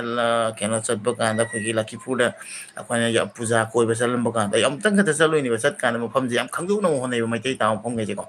ꯑꯗꯨꯗ ꯑꯩꯅ ꯁꯤꯅ ꯀꯩ ꯀꯧꯏ ꯁꯤꯅ ꯀꯩ ꯀꯧꯏ ꯄꯣꯏꯂꯥꯄꯨꯜ ꯀꯧꯏ ꯁꯤꯅ ꯁꯤ ꯍꯥꯏꯔꯒꯀꯣ ꯑꯗꯨꯗ ꯂꯛꯈꯤꯄꯨꯔ ꯆꯠꯂꯒ ꯗꯨꯔꯒꯥ ꯄꯨꯖꯥ ꯌꯥꯎꯈꯤꯕ ꯑꯗꯨꯗꯁꯨ ꯃꯩꯇꯩ ꯀꯝꯃꯨꯅꯤꯇꯤ ꯌꯥꯝ ꯇꯥꯕꯅꯤꯅ ꯌꯥꯝ ꯎꯕꯗ ꯄꯨꯛꯆꯦꯜ ꯄꯨꯛꯅꯤꯡꯁꯦ ꯌꯥꯝ ꯅꯨꯡꯁꯤꯈꯤ ꯍꯥꯏꯇꯥꯔꯦꯀꯣ ꯑꯗꯨꯅ ꯑꯩ ꯁꯤꯜꯆꯔ ꯆꯠꯄ ꯀꯥꯟꯗ ꯃꯩꯇꯩꯁꯦ ꯀꯌꯥ ꯃꯇꯤꯛ ꯇꯥꯒꯦꯅ ꯈꯪꯅꯤꯡꯕ ꯂꯩꯀꯥꯏ ꯂꯩꯀꯥꯏ ꯃꯐꯝ ꯑꯗꯣ ꯉꯝꯃꯤꯈꯩꯗꯤ ꯆꯠꯂꯦ ꯊꯨꯡꯅꯕꯗꯤ ꯉꯝꯗꯦ ꯆꯥꯎꯕꯅꯤꯅ ꯑꯗꯣ ꯑꯅꯝꯕ ꯃꯩꯇꯩ ꯈꯨꯜꯁꯦ ꯀꯥꯏ ꯀꯥꯏꯗ ꯀꯃꯥꯏꯅ ꯇꯥꯏ ꯀꯔꯤ ꯃꯑꯣꯡꯗ ꯂꯩ ꯏꯆꯤꯟ ꯏꯅꯥꯎ ꯃꯌꯥꯝꯁꯦ ꯍꯥꯏꯅ ꯑꯗꯨꯝ ꯆꯠꯂꯒ ꯑꯩꯁꯦ ꯌꯦꯡꯕ ꯍꯥꯟꯅꯗꯩ ꯄꯥꯝꯃꯩꯌꯦꯕꯀꯣ ꯈꯣꯡ ꯐꯔꯤꯉꯩ ꯋꯥꯏꯅꯤꯀꯣ ꯆꯦ 2018ꯒꯤ ꯋꯥꯔꯤꯅꯦ ꯑꯩ ꯁꯦꯂꯤꯕ꯭रिꯇꯤ ꯅꯠꯇꯦ ꯀꯦꯂꯤꯕꯤꯇꯤꯅꯤ ꯀꯦꯂꯤꯕꯤꯇꯤ ꯈꯥꯇꯣꯟ ꯏꯕꯨꯡ ꯆꯥꯛ ꯆꯥꯗꯣꯔꯤꯕꯣ ꯆꯦ ꯊꯗꯣꯏ ꯁꯅꯥꯅ ꯍꯪꯉꯦ ꯑꯩ ꯆꯥꯛ ꯋꯥꯠꯂꯤ ꯆꯥꯛꯇꯤ ꯑꯩꯈꯣꯏ 9:30 ꯃꯥꯄꯟ ꯇꯔꯥꯒ ꯇꯥꯕ ꯌꯥꯎꯏ ꯆꯥꯔꯒ ꯄꯦꯟꯖꯩ ꯍꯦꯂꯦꯟ ꯏꯅꯥꯎꯄꯥ ꯊꯥꯒꯠꯆꯔꯤ ꯃꯃꯥꯒꯤꯁꯨ ꯆꯥꯛ ꯈꯣꯡꯉꯦ ꯏꯕꯨꯡꯒꯤ ꯂꯥꯏꯐ ꯊꯥꯔꯛꯄꯁꯦ ꯂꯩꯕ ꯉꯝꯗꯦ ꯂꯣꯠꯄꯁꯨ ꯉꯝꯗꯦ ꯑꯣ ꯆꯥꯛ ꯌꯦꯟꯖꯥꯡꯗꯣ ꯊꯣꯡꯉꯣ ꯀꯤꯖꯩꯌꯦ ꯅꯪ ꯅꯁꯛꯇꯣ ꯌꯥꯝ ꯊꯤꯌꯦ ꯀꯤꯊꯨꯝ ꯄꯨꯕ ꯅꯤꯡꯊꯧꯖꯝ ꯁꯛꯁꯦ ꯀꯅꯥ ꯊꯤ ꯍꯥꯏꯅꯣ ꯈꯪꯗꯦ ꯑꯩ ꯁꯛ ꯊꯤꯕꯤꯔꯗꯤ ꯂꯥꯏꯚ ꯊꯥꯗꯣꯛꯄꯤꯈ꯭ꯔꯣ ꯄ꯭ꯂꯤꯖ ꯅꯠꯇ꯭ꯔꯗꯤ ꯑꯩ ꯅꯨꯡꯉꯥꯏꯔꯣꯏ ꯑꯩ ꯊꯤꯔꯗꯤ ꯇꯣꯛꯄꯤꯈ꯭ꯔꯣ ꯑꯗꯨꯒ ꯑꯩ ꯁꯕꯁꯀ꯭ꯔꯥꯏꯕꯔ ꯀꯅꯥꯝꯇꯗ ꯊꯤ ꯍꯥꯏꯔꯕ ꯑꯗꯨꯁꯨ ꯊꯣꯛꯄꯤꯈ꯭ꯔꯣ ꯁꯕꯁꯀ꯭ꯔꯥꯏꯕꯔ ꯑꯝꯇꯗ ꯁꯣꯛꯄ ꯌꯥꯗꯦ ꯚꯤꯋꯔꯁ ꯌꯦꯡꯕꯤꯔꯤꯕ ꯑꯃ ꯐꯥꯎꯗ ꯁꯣꯛꯄ ꯌꯥꯗꯦ ꯂꯣꯏꯔꯦ ꯌꯥꯝ ꯅꯨꯡꯁꯤꯈ꯭ꯔꯖꯥꯠꯅꯤ ꯅꯨꯡꯁꯤꯕꯒꯤꯅꯤ ꯇꯟ ꯇꯟꯅ ꯂꯥꯏꯚ ꯊꯥꯔꯛꯏꯁꯦ ꯂꯥꯏꯚ ꯊꯥꯔꯛꯏꯁꯦ ꯂꯦꯝꯅ ꯅꯠꯇꯦꯀꯣ ꯑꯗꯨꯅ ꯁꯤꯗꯩꯁꯤꯒ ꯀꯥꯇꯨꯀꯥꯟ ꯋꯥ ꯉꯥꯡꯕꯤꯔꯛꯀꯅꯨ ꯀꯥꯇꯨꯀꯥꯟ ꯋꯥ ꯉꯥꯡꯉꯗꯤ ꯂꯥꯁꯇ ꯑꯩꯗꯤ ꯁꯥꯎꯔꯒ ꯉꯥꯡꯗꯦ ꯍꯧꯖꯤꯛꯀꯥꯟꯗꯤ ꯄꯞꯄꯤꯇꯅꯤ ꯄꯤꯗꯣꯏꯁꯦ ꯏꯅꯥꯎꯅ ꯀꯛꯆꯤꯡꯗ ꯂꯥꯛꯄ ꯊꯦꯡꯅꯍꯧꯗꯕ ꯅꯨꯡꯉꯥꯏꯇꯦ ꯃꯇꯝ ꯆꯨꯞꯄꯗ ꯁꯞꯄꯣꯔꯠ ꯇꯧꯖꯔꯤ ꯃꯂꯥ ꯁꯦꯠꯈꯤꯕ ꯑꯣ ꯑꯩꯁꯨꯅꯦ ꯆꯤꯆꯦ ꯍꯥꯏꯗꯤ ꯐꯣꯟ ꯅꯝꯕꯔꯁꯦ ꯂꯣꯏꯅꯃꯛꯇꯤ ꯄꯥꯏꯅꯗꯕꯅꯤ ꯑꯩꯅ ꯚꯤꯗꯤꯑꯣ ꯊꯥꯒꯠꯈ꯭ꯔꯒ ꯈꯪꯕ ꯈꯪꯗꯕ ꯑꯗꯨꯒ ꯏꯟꯁꯇꯥꯒꯨꯝꯕ ꯀꯩꯅꯣꯒꯨꯝꯕꯗ ꯀꯃꯦꯟ ꯇꯧꯔꯒꯅ ꯐꯕ ꯑꯗꯨꯅꯅꯦ ꯆꯤꯆꯦ ꯑꯩꯁꯦ ꯅꯠꯇ꯭ꯔꯗꯤ ꯄꯨꯝꯅꯃꯛꯈꯛ ꯎꯅꯅꯤꯡꯉꯤꯅꯦ ꯑꯗꯨꯒꯅ ꯉꯝꯍꯧꯗꯔꯦ ꯍꯥꯏꯕ ꯇꯥꯔꯦ ꯑꯗꯣ ꯃꯊꯪ ꯂꯥꯛꯄꯗꯗꯤ ꯎꯅꯅꯕ ꯇꯧꯁꯤ ꯍꯥꯏꯇꯥꯔꯦ ꯆꯦꯟꯅꯦꯜ ꯍꯦꯜꯞꯅꯤ ꯑꯣ ꯆꯤꯆꯦ ꯍꯥꯏꯕꯤꯔꯛꯑꯣ ꯆꯦꯟꯅꯦꯜ ꯀꯔꯝꯕ ꯃꯈꯜꯒꯤ ꯍꯦꯜꯞꯅꯣ ꯀꯝꯃ꯭ꯌꯨꯅꯤꯇꯤ ꯁꯤꯌꯔ ꯇꯧꯕꯤꯌꯨ ꯍꯥꯏꯕ꯭ꯔꯥ ꯅꯠꯇ꯭ꯔꯒ ꯑꯩ ꯁꯤꯗꯁꯨ ꯄꯟꯖꯒꯦ ꯆꯥꯔꯒ ꯄꯦꯟꯖꯩ ꯀꯧꯖꯔꯤꯕ ꯁꯤꯒꯤ ꯆꯤꯆꯦꯒꯤ ꯆꯦꯟꯅꯦꯜꯁꯦ ꯃꯌꯥꯝ ꯆꯪꯉꯒ ꯂꯥꯏꯛ ꯁꯕꯁꯀ꯭ꯔꯥꯏꯞ ꯇꯧꯕꯤꯌꯨ ꯁꯞꯄꯣꯔꯠ ꯇꯧꯕꯤꯌꯨ ꯑꯗꯨꯒ ꯑꯦꯚ꯭ꯔꯤ ꯁꯤꯗ ꯌꯥꯎꯔꯤꯕꯁꯤꯡꯁꯦ ꯂꯣꯏ ꯇꯧꯅꯁꯤ ꯃꯔꯝꯗꯤ ꯑꯩꯈꯣꯏꯅ ꯇꯧꯔꯤꯁꯦ ꯑꯩꯈꯣꯏꯅ ꯅꯝꯃꯤꯁꯦ ꯑꯩꯈꯣꯏ ꯃꯁꯦꯟꯅ ꯌꯦꯡꯗꯣꯏꯅꯦꯕꯀꯣ ꯃꯌꯥꯡ ꯈꯪꯅ ꯆꯥꯅꯕ ꯑꯃꯅꯤꯅ ꯌꯦꯡꯕꯩ ꯋꯥꯅꯦꯕ ꯂꯣꯟꯂꯤ ꯚꯥꯞ ꯇꯥꯗꯁꯨ ꯑꯗꯨꯅ ꯑꯩꯈꯣꯏ ꯃꯁꯦꯟꯁꯦ ꯈꯨꯠ ꯁꯝꯅꯔꯒ ꯑꯩꯈꯣꯏ ꯃꯁꯦꯟꯗ ꯁꯞꯄꯣꯔꯠ ꯇꯧꯖꯗꯦ ꯀꯅꯥꯅ ꯇꯧꯗꯣꯏꯅꯣ ꯅꯠꯇ꯭ꯔꯥ ꯑꯗꯨꯅ ꯏꯆꯤꯟ ꯏꯅꯥꯎ ꯉꯥꯛꯇꯅꯤ ꯌꯨꯝ ꯑꯃꯗ ꯂꯩꯅꯦꯅ ꯈꯟꯗꯣꯛꯁꯤꯕ ꯑꯩꯈꯣꯏ ꯃꯌꯥꯝꯁꯦ ꯄꯨꯟꯅ ꯑꯗꯨꯒ ꯂꯣꯏ ꯁꯞꯄꯣꯔꯠ ꯇꯧꯅꯁꯤ ꯏꯕꯨꯡ ꯈꯪꯉꯦ ꯈꯥꯇꯣꯟꯁꯦ ꯈꯥꯇꯣꯟꯁꯦ ꯍꯦꯔꯣꯅꯤ ꯗ ꯆꯥꯛ ꯆꯥꯕꯤꯔꯕꯣ ꯀꯣꯞꯁꯟ ꯅꯥꯏꯀꯣ ꯆꯥꯛ ꯆꯥꯗ꯭ꯔꯤ ꯏꯅꯥꯎ ꯋꯥꯠꯂꯤ ꯑꯩꯈꯣꯏꯒꯤ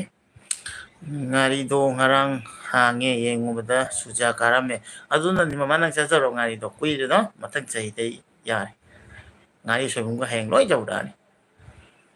ꯍꯦꯂꯦꯟꯗ ꯏꯚꯤꯅꯤꯡ ꯍꯥꯏꯀꯣ ꯊꯥꯗꯔꯦ ꯏꯅꯥꯎ ꯅꯨꯡꯁꯤꯕ ꯂꯣꯏꯔ ꯀꯣꯜ ꯇꯧꯔꯛꯎ ꯅꯪꯒꯤ ꯀꯣꯃꯦꯟꯗꯣ ꯅꯪꯒꯤ ꯃꯑꯣꯡꯗ ꯄꯥꯅꯤꯡꯉꯦ ꯑꯗꯨꯅꯅꯦ ꯈꯥꯇꯣꯟ ꯍꯣꯏ ꯍꯣꯏ ꯈꯥꯇꯣꯟ ꯀꯦꯞꯁꯤ ꯏꯃꯥ ꯅꯪꯗꯤ ꯌꯥꯝꯅ ꯂꯦꯡꯒ꯭ꯋꯦꯖ ꯌꯥꯝ ꯊꯨꯅ ꯍꯩꯅ ꯀꯣꯠ ꯂꯦꯡꯒ꯭ꯋꯦꯖꯁꯦ ꯑꯩꯈꯣꯏꯒꯤ ꯀꯩꯅꯣꯒꯤ ꯀꯩ ꯀꯧꯏ ꯐꯦꯁꯕꯨꯛ ꯂꯥꯏꯞꯇ ꯆꯪꯉꯒ ꯀꯦ ꯑꯦꯝ ꯁꯤ ꯀꯥꯏꯅ ꯁꯣꯔꯠꯀꯥꯠ ꯑꯩ ꯈꯜꯂꯤꯀꯣ ꯈꯥꯇꯣꯟꯒꯤ ꯂꯥꯏꯞ ꯆꯪꯀꯥꯟꯗ ꯀꯔꯤꯅꯣ ꯃꯁꯤ ꯀꯦꯝꯁꯤ ꯀꯔꯤ ꯃꯊꯦꯜ ꯆꯥꯔꯒꯦꯒ ꯇꯧ ꯂꯩ ꯄꯨꯔꯥ ꯁꯣꯔꯠꯀꯥꯠꯅꯤꯅꯦ ꯃꯩꯅꯤ ꯅꯣꯏ ꯀꯣꯠꯂꯦꯉꯣꯏ ꯑꯩꯒꯤ ꯅꯦꯠꯁꯦ ꯌꯥꯝ ꯅꯨꯡꯉꯥꯏꯇꯦ ꯌꯥꯝ ꯆꯞꯄꯦ ꯑꯩꯒꯤꯅ ꯆꯞꯄꯤꯖꯥꯠꯂ ꯃꯌꯥꯝ ꯑꯩꯒꯤ ꯅꯦꯠꯁꯦ ꯆꯞꯄ꯭ꯔꯥ ꯏꯕꯨꯡꯁꯨ ꯐꯖꯩ ꯃꯌꯥꯝꯗ ꯍꯦꯜꯂꯤ ꯑꯁ ꯏꯆꯟꯗ ꯉꯥꯏꯔꯦ ꯑꯩꯕꯨ ꯊꯥꯒꯠꯄꯤ ꯊꯦꯡꯀ꯭ꯌꯨ ꯆꯤꯆꯦ ꯀꯕꯤꯇꯥ ꯆꯥꯗ꯭ꯔꯤꯕꯣ ꯀꯩ ꯃꯊꯦꯜꯅꯣ ꯆꯤꯆꯦ ꯅꯪ ꯊꯣꯡꯉꯤꯔꯣ ꯍꯦꯄꯤ ꯗꯤꯋꯥꯂꯤ ꯍꯣꯏ ꯒꯙꯥ ꯍꯦꯄꯤ ꯗꯤꯋꯥꯂꯤ ꯂꯣꯏꯈ꯭ꯔꯦ ꯅꯪ ꯉꯥꯎꯔꯕ ꯔꯥꯖꯤꯞ ꯅꯪ ꯄꯤꯁꯤꯟꯗꯅꯕ ꯏꯄ꯭ꯋꯥ ꯏꯆꯦꯁꯨ ꯆꯠꯄ ꯉꯝꯗꯦ ꯆꯤꯆꯦ ꯀꯃꯥꯏꯅ ꯇꯧꯅ ꯆꯠꯄ ꯉꯝꯗ꯭ꯔꯤꯅꯣ ꯆꯦ ꯆꯤꯆꯦ ꯅꯪ ꯚꯥꯏ ꯈꯣꯡ ꯁꯣꯛꯄꯒꯤꯔ ꯅꯠꯇ꯭ꯔ ꯆꯤꯆꯦ ꯁꯥꯎꯅꯨꯀꯣ ꯂꯥꯟꯅ ꯍꯪꯕ ꯅꯠꯇꯦ ꯅꯠꯇ꯭ꯔꯒ ꯆꯤꯆꯦ ꯄꯣꯛꯄꯗꯒꯤ ꯁꯣꯛꯄ ꯉꯝꯗ꯭ꯔꯤꯔꯥ ꯅꯠꯇ꯭ꯔꯒ ꯊꯉꯥꯏꯊꯛꯇ ꯑꯣꯏꯔꯥ ꯑꯩꯈꯣꯏ ꯇꯧꯅ ꯅꯠꯇ꯭ꯔꯒ ꯀꯔꯝꯕ ꯃꯈꯜꯒꯤ ꯆꯤꯆꯦꯅ ꯆꯠꯄ ꯉꯝꯕꯤꯅꯣ ꯅꯄ꯭ꯋꯥꯗ ꯍꯥꯏꯕꯤꯔꯛꯑꯣ ꯅꯣ ꯂꯤꯖꯥ ꯆꯥꯔꯒ ꯄꯦꯟꯖꯩ ꯏꯅꯥꯎꯄꯥ ꯂꯥꯛꯑꯣ ꯂꯥꯛꯀꯅꯤ ꯆꯦ ꯁꯤꯜꯆꯔꯒꯤ ꯍꯥꯏꯕꯗꯤ ꯏꯆꯤꯟ ꯏꯅꯥꯎ ꯀꯌꯥ ꯑꯃ ꯈꯪꯅꯕ ꯒꯨꯍꯥꯇꯤꯗ ꯄꯣꯛꯄꯗꯒꯤ ꯃꯄꯥ ꯃꯃꯥ ꯊꯕꯛ ꯇꯥꯕꯒꯤ ꯂꯩꯔꯛꯄ ꯃꯌꯥꯝ ꯈꯪꯅꯕ ꯂꯩꯕꯀꯣ ꯃꯣꯏꯅꯁꯨ ꯌꯥꯝ ꯅꯨꯡꯁꯤ ꯃꯣꯏꯁꯨ ꯑꯅꯝꯕ ꯒꯨꯍꯥꯇꯤꯗ ꯂꯩ ꯒꯨꯍꯥꯇꯤ ꯆꯠꯄ ꯀꯥꯟꯗ ꯄꯨꯜꯂꯤ ꯗꯥꯅꯥꯎ ꯁꯤꯜꯆꯔꯁꯨ ꯆꯠꯁꯦ ꯁꯤꯜꯆꯔꯁꯨ ꯅꯪꯒꯤ ꯈꯪꯅꯕ ꯂꯩꯔꯕꯅꯤ ꯆꯠꯁꯦ ꯑꯥꯒꯤ ꯃꯩꯇꯩꯁꯨ ꯑꯩꯅ ꯆꯠꯁꯦꯅ ꯂꯩꯕ ꯈꯣꯠꯄꯗꯤ ꯃꯥꯏꯗ ꯑꯗꯨꯝ ꯂꯩꯁꯦ ꯑꯗꯨꯅ ꯁꯤꯜꯆꯔꯁꯨ ꯂꯥꯛꯀꯅꯤ ꯁꯤꯜꯆꯔꯒꯤ ꯏꯆꯤꯟ ꯏꯅꯥꯎ ꯃꯩꯇꯩ ꯏꯃꯥ ꯏꯕꯦꯜ ꯏꯆꯤꯟ ꯏꯅꯥꯎ ꯂꯣꯏ ꯊꯦꯡꯅꯒꯅꯤ ꯏꯁꯥꯒꯤ ꯏꯒꯤ ꯃꯔꯤꯅꯤꯕꯨ ꯍꯥꯏꯕꯗꯀꯣ ꯑꯩꯗꯤ ꯈꯣꯡ ꯊꯥꯡ ꯂꯩꯔꯕꯅꯤ ꯃꯦꯝ ꯌꯨꯝꯈꯥꯏꯕꯝ ꯍꯦꯜꯂꯝ ꯆꯥꯔꯒ ꯄꯦꯟꯖꯩ ꯅꯪꯅ ꯑꯣꯟꯂꯥꯏꯟ ꯄꯦꯟ ꯆꯥꯔꯒ ꯄꯦꯟꯖꯩ ꯀꯦꯝꯁꯤ ꯑꯣꯀꯦ ꯃꯃꯥ ꯏꯕꯨꯡꯅ ꯀꯣꯃꯦꯟ ꯄꯥꯕ ꯇꯥꯒꯦ ꯈꯗꯔꯛꯇꯤ ꯈꯥꯇꯣꯟ ꯑꯩ ꯂꯚ ꯌꯨ ꯏꯅꯥ ꯅꯨꯡꯁꯤꯕ ꯑꯩ ꯅꯪꯕꯨ ꯅꯨꯡꯁꯤꯗꯦ ꯈꯥꯇꯣꯟ ꯅꯪ ꯅꯨꯄꯥ ꯑꯣꯏꯔ ꯅꯨꯄꯥꯗ ꯅꯨꯡꯁꯤꯕ ꯅꯪ ꯇꯥꯛꯊꯣꯛꯀꯦ ꯉꯥꯏꯈꯣ ꯅꯪ ꯐꯨꯍꯟꯒꯦ ꯅꯪ ꯁꯦꯡꯗꯣꯛꯍꯜꯂꯣꯔꯥ ꯍꯥ ꯅꯪ ꯄꯨꯊꯤ ꯅꯥꯎꯗꯗꯤ ꯄꯪꯍꯧ ꯍꯧꯅꯨꯀꯣ ꯑꯁꯥꯝꯗ ꯄꯣꯁ ꯆꯥꯎꯔꯁꯨ ꯃꯈꯨꯠꯇꯤ ꯃꯅꯤꯄꯨꯔꯗꯅ ꯍꯦꯟꯕꯅꯤ ꯅꯪ ꯌꯨꯝꯗꯩ ꯊꯥꯡꯒꯠꯍꯜꯂꯣꯔꯥ ꯍꯥ ꯑꯩꯉꯣꯟꯗ ꯂꯚ ꯌꯨ ꯅꯠꯇꯦ ꯅꯪꯒꯤ ꯁꯥꯏꯗꯀꯣ ꯅꯨꯄꯥꯗ ꯍꯥꯏꯕ ꯌꯥꯗꯦ ꯒꯦꯔꯥ ꯅꯪ ꯍꯥ ꯈꯥꯇꯣꯟ ꯅꯪ ꯃꯤ ꯃꯥꯡꯗ ꯌꯥꯝ ꯉꯥꯡꯅꯤꯡꯗꯦꯀꯣ ꯅꯪ ꯑꯩ ꯁꯥꯎꯍꯜꯂꯛꯀꯅꯨ ꯂꯥꯜꯂꯦ ꯆꯅꯨ ꯖꯦꯅꯤ ꯃꯥꯜꯂꯦ ꯗꯥꯏꯂꯣꯛ ꯃꯁꯤ ꯃꯇꯧ ꯇꯝꯃꯤꯕ ꯈꯥꯏꯔꯤꯕ ꯃꯥꯅꯦꯕꯗ ꯑꯣꯀꯦ ꯑꯦꯁ ꯊꯥꯗꯣꯏꯁꯅꯥ ꯅꯨꯡꯉꯥꯏꯅ ꯄꯣꯊꯥꯔꯣ ꯅꯪꯒꯤ ꯒꯨꯗ ꯅꯥꯏꯠꯁꯦ ꯃꯇꯝꯁꯦ ꯌꯥꯝꯗꯤ ꯊꯦꯡꯉꯦ ꯑꯗꯨꯒ ꯇꯨꯝꯃ ꯄꯊꯥꯔ ꯐꯥꯒꯤ ꯇꯧꯕꯅꯤ ꯅꯪ ꯑꯌꯨꯛꯇ ꯉꯟꯅ ꯍꯧꯒꯠꯂꯝꯒꯅꯤ ꯏꯕꯨꯡ ꯅꯣꯛꯄꯗ ꯋꯥꯔꯦꯃꯤ ꯅꯣꯛꯀꯅꯨ ꯁꯣꯔꯤ ꯍꯦꯂꯦꯟ ꯑꯩꯗꯤ ꯍꯋꯥꯏ ꯑꯣꯏꯅ ꯇꯧꯔꯦ ꯍꯣꯏ ꯇꯥꯎ ꯏꯆꯥ ꯊꯣꯏꯕꯤ ꯏꯅꯥꯎ ꯄꯣꯄꯤ ꯇꯧꯔꯛꯑꯣ ꯈꯥꯇꯟ ꯅꯪ ꯆꯩꯗꯤ ꯐꯖꯅ ꯂꯩꯔꯦꯅꯦ ꯅꯪ ꯉꯥꯏꯈꯣ ꯅꯪ ꯂꯥꯏꯚ ꯂꯣꯏꯔꯒ ꯑꯩ ꯐꯣꯟ ꯇꯧꯔꯛꯀꯦ ꯃꯤ ꯃꯌꯥꯝ ꯃꯃꯥꯡꯗ ꯑꯩꯉꯣꯟꯗ ꯄꯞꯄꯤ ꯇꯧꯔꯣ ꯑꯥꯏ ꯂꯚ ꯌꯨꯕꯨ ꯍꯥꯏꯖꯤꯜꯂꯛꯄꯣꯅ ꯃꯤꯅ ꯑꯩꯉꯣꯟꯗ ꯀꯥꯔꯟ ꯇꯨꯔꯟ ꯈꯟꯈ꯭ꯔꯅꯤ ꯉꯁꯤꯐꯥꯎ ꯌꯨꯝ ꯄꯥꯟꯗ꯭ꯔꯤꯁꯦ ꯃꯁꯤ ꯈꯥꯇꯣꯟꯒ ꯅꯨꯡꯁꯤꯅꯔ ꯖꯥꯠꯂꯥ ꯀꯥꯏꯅ ꯈꯥꯇꯣꯟ ꯅꯪ ꯋꯥꯔꯅꯤꯡꯅꯤ ꯄꯤꯔꯤꯁꯤ ꯅꯪ ꯀꯥꯇꯨ ꯀꯥꯔꯟ ꯋꯥ ꯉꯥꯡꯒꯅꯨꯀꯣ ꯈꯥꯇꯣꯟ ꯅꯪ ꯆꯍꯤꯅ ꯏꯆꯠ ꯆꯠꯂꯒ ꯑꯉꯥꯡ ꯃꯆꯥꯗꯧꯅ ꯏꯅꯥꯎꯄꯥ ꯁꯥꯖꯦꯜ ꯇꯧꯕ ꯂꯦꯞꯀꯅꯨ ꯂꯦꯞꯇꯦ ꯆꯥꯔꯒ ꯄꯦꯟꯖꯩ ꯑꯗꯨꯁꯨ ꯍꯥꯎꯕꯅꯦ ꯍꯥꯎꯕꯅꯤ ꯒꯨꯗ ꯏꯚꯤꯅꯤꯡ ꯄꯦꯟꯖꯩ ꯑꯣꯀꯦ ꯀꯤꯊꯨꯝ ꯄꯨꯕꯒꯤ ꯁꯛꯇꯝꯗꯨ ꯁꯛꯇꯨꯅ ꯍꯦꯟꯅ ꯀꯤꯖꯩꯌꯦ ꯀꯤꯊꯨꯝ ꯄꯨꯕꯒꯤ ꯁꯛꯁꯦ ꯐꯖꯔꯝꯒꯅꯤ ꯃꯌꯥꯝ ꯑꯗꯨꯃꯥꯏꯅ ꯍꯥꯏꯕꯤꯒꯅꯨꯀꯣ ꯈꯥꯇꯣꯟ ꯃꯃꯥ ꯅꯪꯉꯣꯟꯗ ꯈꯥꯇꯣꯟ ꯅꯃꯁꯀꯥꯔ ꯅꯣꯅꯣ ꯐ꯭ꯔꯣꯝ ꯁꯤꯜꯆꯔ ꯑꯣꯀꯦ ꯁꯤꯜꯆꯔ ꯀꯁꯥꯔꯗꯒꯤ 24 like done now thank you so much ꯅꯣꯅꯣ ꯑꯩꯒꯤ ꯂꯥꯏꯐꯇ ꯆꯪꯕꯤꯔꯛꯄꯒꯤꯗꯃꯛꯇꯅ ꯊꯦꯡꯛ ꯌꯨ ꯁꯣ ꯃꯆ ꯃꯌꯥꯝꯁꯨ ꯂꯦꯡꯗꯅ ꯑꯩ 42 ꯂꯩꯔꯤꯕꯁꯦ ꯈꯥꯇꯣꯟ ꯅꯪꯕꯨꯗꯤ ꯄꯥꯛ ꯄꯤꯔꯣꯏꯀꯣ ꯅꯣ 42 43ꯅꯤꯀꯣ ꯅꯪ ꯃꯥꯏꯅꯁ ꯇꯧꯔꯒ 42 ꯃꯌꯥꯝꯗ ꯂꯥꯏꯐ ꯆꯪꯕꯤꯔꯛꯄ ꯈꯥꯇꯣꯟ ꯅꯪꯒꯤꯗꯤ ꯌꯥꯎꯗꯦꯀꯣ ꯅꯪꯒꯤ ꯋꯥꯈꯜꯂꯣꯟꯗꯣ ꯇꯣꯡꯉꯥꯜꯂꯦ ꯄꯥꯈꯣꯟ ꯌꯥꯝ ꯁꯤꯖꯤꯜꯂꯛꯑꯣ ꯀꯅꯣ ꯀꯤꯔꯦꯝ ꯅꯠꯇꯦ ꯑꯩꯈꯣꯏ ꯀꯤꯊꯨꯝ ꯄꯨꯕ ꯅꯤꯡꯊꯧꯖꯝ ꯄꯥꯈꯣꯟ ꯌꯥꯝ ꯁꯤꯖꯤꯜꯂꯛꯀꯅꯨ ꯃꯤꯔꯦꯝ ꯅꯠꯇꯦ ꯀꯩꯅꯣ ꯀꯤꯊꯨꯝ ꯄꯤꯕ ꯅꯤꯡꯊꯧꯁꯝ ꯅꯪ ꯀꯅꯥꯗꯅ ꯅꯨꯡꯉꯥꯏꯇ꯭ꯔꯤꯁꯦ ꯀꯔꯤ ꯅꯨꯡꯉꯥꯏꯇꯕ ꯂꯩꯔꯦ ꯑꯝꯇ ꯍꯥꯏꯔꯛꯎꯁꯦ ꯏꯆꯤꯟ ꯏꯅꯥꯎ ꯉꯥꯛꯇꯅꯤ ꯍꯥꯏꯔꯛꯎꯁꯦ ꯋꯦꯜꯀꯝ ꯁꯨꯟꯗꯔꯤ ꯍꯦꯔꯣ ꯅꯠꯇꯦ ꯑꯩ ꯍꯦꯔꯣꯗꯤ ꯏꯅꯥꯎꯅꯤ ꯅꯪꯒꯤ ꯃꯁꯛꯇꯣ ꯀꯩꯅꯣ ꯁꯤ ꯃꯁꯛꯁꯦ ꯅꯪ ꯍꯦꯔꯣꯅꯦ ꯑꯩ ꯅꯠꯇꯦ ꯑꯩꯗꯤ ꯖꯦꯔꯣ ꯁꯣꯔꯤ ꯖꯦꯔꯣ ꯑꯩꯈꯣꯏ ꯑꯁꯥꯝꯗ ꯖꯤꯔꯣ ꯍꯥꯏꯔꯗꯤ ꯑꯃꯨꯛ ꯅꯣꯏꯅ ꯑꯃꯨꯛ ꯅꯣꯛꯅꯔꯛꯑꯅꯤ ꯈꯣꯠꯂꯣꯟ ꯈꯣꯏꯔꯦ ꯅꯠꯇ꯭ꯔ ꯃꯃꯥ ꯖꯦꯔꯣ ꯅꯪ ꯁꯤꯀꯣ ꯃꯌꯥꯝ ꯄꯨꯝꯅꯃꯛꯁꯦ ꯅꯨꯡꯁꯤꯁꯤꯅꯦ ꯆꯤꯆꯦ ꯍꯣꯔꯦꯟ ꯀꯔꯤ ꯑꯣꯏꯅꯤ ꯍꯌꯦꯡ ꯀꯔꯤ ꯑꯣꯏꯅꯤ ꯇꯝꯕ ꯉꯝꯗꯦ ꯍꯤꯡꯉꯤꯕ ꯂꯩꯔꯤꯕ ꯈꯔꯅꯤꯁꯦ ꯅꯨꯡꯁꯤꯅ ꯄꯨꯜꯍꯧꯕ ꯅꯨꯡꯁꯤꯕ ꯄꯥꯎ ꯀꯣꯟꯅ ꯐꯪꯉꯒꯅ ꯅꯨꯡꯉꯥꯏꯇꯕ ꯑꯗꯨꯒ ꯍꯥꯏꯅ ꯍꯥꯏꯔ ꯂꯩꯍꯧꯗꯣꯏꯅꯤ ꯑꯗꯨꯅ ꯅꯨꯡꯁꯤꯅꯗꯕ ꯑꯗꯨꯗ ꯊꯝꯗꯕ ꯉꯥꯏꯍꯥꯛ ꯁꯥꯎꯔꯁꯨ ꯂꯣꯏ ꯀꯥꯎꯊꯣꯛꯑꯒ ꯑꯃꯨꯛ ꯅꯨꯡꯁꯤꯅꯕꯁꯤ ꯍꯣꯏ ꯇꯝꯂꯤꯅꯦ ꯑꯉꯥꯡꯉꯩꯗꯤ ꯀꯁꯥ ꯅꯍꯥꯎꯒꯤ ꯖꯤꯝꯁꯦ ꯀꯥꯏꯗꯅ ꯑꯩꯅ ꯀꯩꯅꯣꯔꯣꯝꯗꯒꯤ ꯁꯤꯕꯁꯥꯒꯔꯗꯒꯤ ꯁꯤꯕꯁꯥꯒꯤ ꯁꯤꯃꯜꯒꯨꯔꯤ ꯖꯣꯔꯍꯥꯠ ꯁꯤꯕꯁꯥꯒꯔ ꯗꯤꯕ꯭ꯔꯨꯒꯔ ꯇꯥꯕꯤꯔꯦꯅꯀꯣ ꯑꯗꯣꯝ ꯁꯥꯏꯗ ꯑꯩꯅ ꯑꯄꯥꯔ ꯑꯁꯥꯝꯗꯩ ꯍꯥꯏꯕ ꯇꯥꯔꯦ ꯒꯨꯗ ꯏꯚꯤꯅꯤꯡ ꯅꯣꯅꯣ ꯆꯥꯔꯒ ꯀꯣꯃꯦꯗꯤꯗꯁꯨ ꯁꯤꯌꯔ ꯇꯧꯕꯤꯌꯨ ꯆꯦꯅꯦꯜꯒꯤ ꯑꯣꯏꯅꯕꯒꯤ ꯍꯦꯜꯞ ꯍꯣꯏ ꯇꯧꯖꯔꯛꯀꯦ ꯆꯤꯆꯦ ꯇꯧꯖꯔꯛꯀꯦ ꯅꯪꯒꯤ ꯆꯦꯅꯦꯜꯗ ꯆꯪꯉꯒ ꯑꯦꯕ꯭ꯔꯤ ꯀꯩꯅꯣꯝꯃꯗ ꯑꯩ ꯇꯧꯖꯔꯛꯀꯦ ꯑꯩꯗꯤ ꯍꯥꯟꯅꯗꯒꯤ ꯆꯥꯔꯒ ꯄꯦꯟꯖꯩꯒꯤ ꯀꯦꯁ ꯁꯕꯁꯀ꯭ꯔꯥꯏꯕꯔꯅꯤ ꯑꯣꯀꯦ ꯑꯣꯀꯦ ꯈꯥꯇꯣꯟ ꯏꯅꯥꯎ ꯅꯨꯡꯁꯤꯕ ꯃꯤꯁ ꯇꯧꯋꯦ ꯅꯪ ꯂꯥꯏꯞꯇ ꯍꯧꯖꯤꯛ ꯃꯤ ꯃꯥꯡꯗ ꯂꯥꯛꯑꯒ ꯑꯩꯅ ꯃꯤꯁ ꯇꯧꯕ ꯁꯥꯖꯤꯟꯅꯅꯨꯀꯣ ꯅꯪ ꯑꯩꯉꯣꯟꯗ ꯀꯌꯥꯝ ꯐꯣꯟ ꯇꯧꯔꯛꯏ ꯀꯌꯥꯝ ꯃꯤꯁ ꯇꯧꯔꯤ ꯂꯣꯏ ꯈꯪꯉꯦ ꯈꯥꯇꯅꯨꯋꯥ ꯃꯃꯥ ꯅꯪ ꯈꯪꯕ ꯃꯥꯜꯂꯦ ꯃꯃꯥꯕꯨ ꯁꯨꯟꯗꯔꯤ ꯂꯞꯌꯨ ꯍꯥꯏꯅ ꯏꯔꯦ ꯈꯥꯇꯣꯟ ꯃꯃꯥ ꯁꯨꯟꯗꯔꯤ ꯇꯥꯕꯤꯗꯦ ꯅꯆꯥꯅ ꯀꯧꯕ ꯑꯣ ꯈꯥꯇꯣꯟꯅ ꯀꯧꯏ ꯍꯥꯏꯕꯅꯤ ꯃꯃꯥ ꯑꯝꯇ ꯈꯨꯝꯕꯤꯈꯣ ꯈꯥꯇꯣꯟ ꯍꯦꯄꯤ ꯅꯤꯉꯣꯜ ꯆꯥꯛꯀꯧꯕ ꯅꯧꯅ ꯐ꯭ꯔꯣꯝ ꯀꯁꯥꯔ ꯄꯦꯟꯖꯩꯗ ꯍꯥꯏ ꯇꯧꯔꯛꯑꯦ ꯆꯥꯔꯒ ꯄꯦꯟꯖꯩ ꯈꯥꯇꯣꯟ ꯀꯦ ꯑꯦꯝ ꯁꯤ ꯈꯥꯇꯣꯟ ꯅꯪ ꯀꯩ ꯃꯊꯦꯜ ꯆꯥꯔꯦ ꯍꯪꯉꯤꯀꯣ ꯈꯥꯇꯣꯟ ꯏꯅꯥꯎ ꯌꯥꯏ ꯅꯪꯅ ꯂꯞꯂꯤ ꯑꯩꯁꯦ ꯅꯣꯅꯣ ꯅꯨꯡꯉꯥꯏꯔꯤꯕꯣ ꯍꯥꯏꯕꯤꯔꯨꯅꯨ ꯈꯥꯇꯣꯟꯗꯣ ꯀꯞꯂꯅꯤ ꯆꯨꯝꯃꯦ ꯃꯥ ꯍꯥꯏꯔꯣ ꯑꯗꯣ ꯃꯥꯅ ꯀꯧꯏꯗꯕꯗ ꯈꯨꯝꯕꯤꯌꯣ ꯅꯠꯇ꯭ꯔꯅꯤꯅꯦ ꯑꯩꯉꯣꯟꯗ ꯈꯛꯇ ꯔꯦꯁꯄꯣꯟꯁ ꯄꯤꯅ ꯈꯟꯒꯅꯤꯕ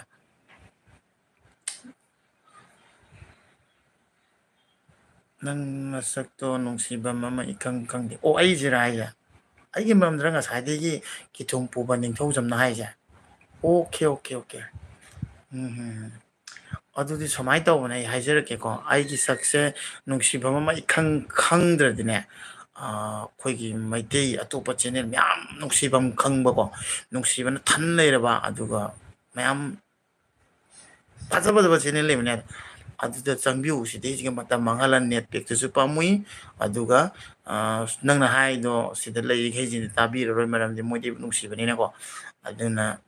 ꯌꯦꯡꯉꯨꯔꯅꯨ ꯑꯗꯨꯝ ꯑꯟꯁꯞꯁꯀ꯭ꯔꯥꯏꯞ ꯕ꯭ꯂꯣꯛ ꯀꯩꯀꯥ ꯇꯧꯔ ꯑꯗꯨꯝ ꯂꯦꯡꯕꯤꯈ꯭ꯔꯣ ꯏꯆꯤꯟ ꯏꯅꯥꯎꯅꯤꯅ ꯅꯨꯡꯁꯤꯅꯁꯤꯀꯣ ꯆꯦ ꯄꯦꯟꯖꯩ ꯆꯥꯗ꯭ꯔꯤ ꯑꯣ ꯍꯣ ꯈꯥꯇꯣꯟ ꯇꯧꯔꯦ ꯁꯥꯎꯅꯨ ꯈꯥꯇꯣꯟ ꯕꯦꯔꯥꯅꯤꯀꯣ ꯈꯥꯇꯣꯟꯁꯦ ꯕꯦꯔꯥꯅꯤꯀꯣ ꯁꯟꯖꯣꯏ ꯒ꯭ꯔꯣ ꯑꯞ ꯅꯨꯡꯉꯥꯏ ꯅꯪꯗꯤ ꯅꯨꯡꯉꯥꯏꯕ ꯆꯥꯛ ꯆꯥꯔꯕꯣ ꯏꯅꯥꯎ ꯆꯥꯛ ꯆꯥꯗ꯭ꯔꯤ ꯑꯕꯣꯏ ꯆꯥꯛ ꯆꯥꯗ꯭ꯔꯤ ꯗꯗꯥ ꯑꯣ ꯁꯣꯔꯤ ꯗꯗꯥ ꯑꯕꯣꯏ ꯅꯨꯡꯉꯥꯏꯕ ꯏꯅꯥꯎꯄꯥ ꯈꯥꯇꯣꯟꯁꯦ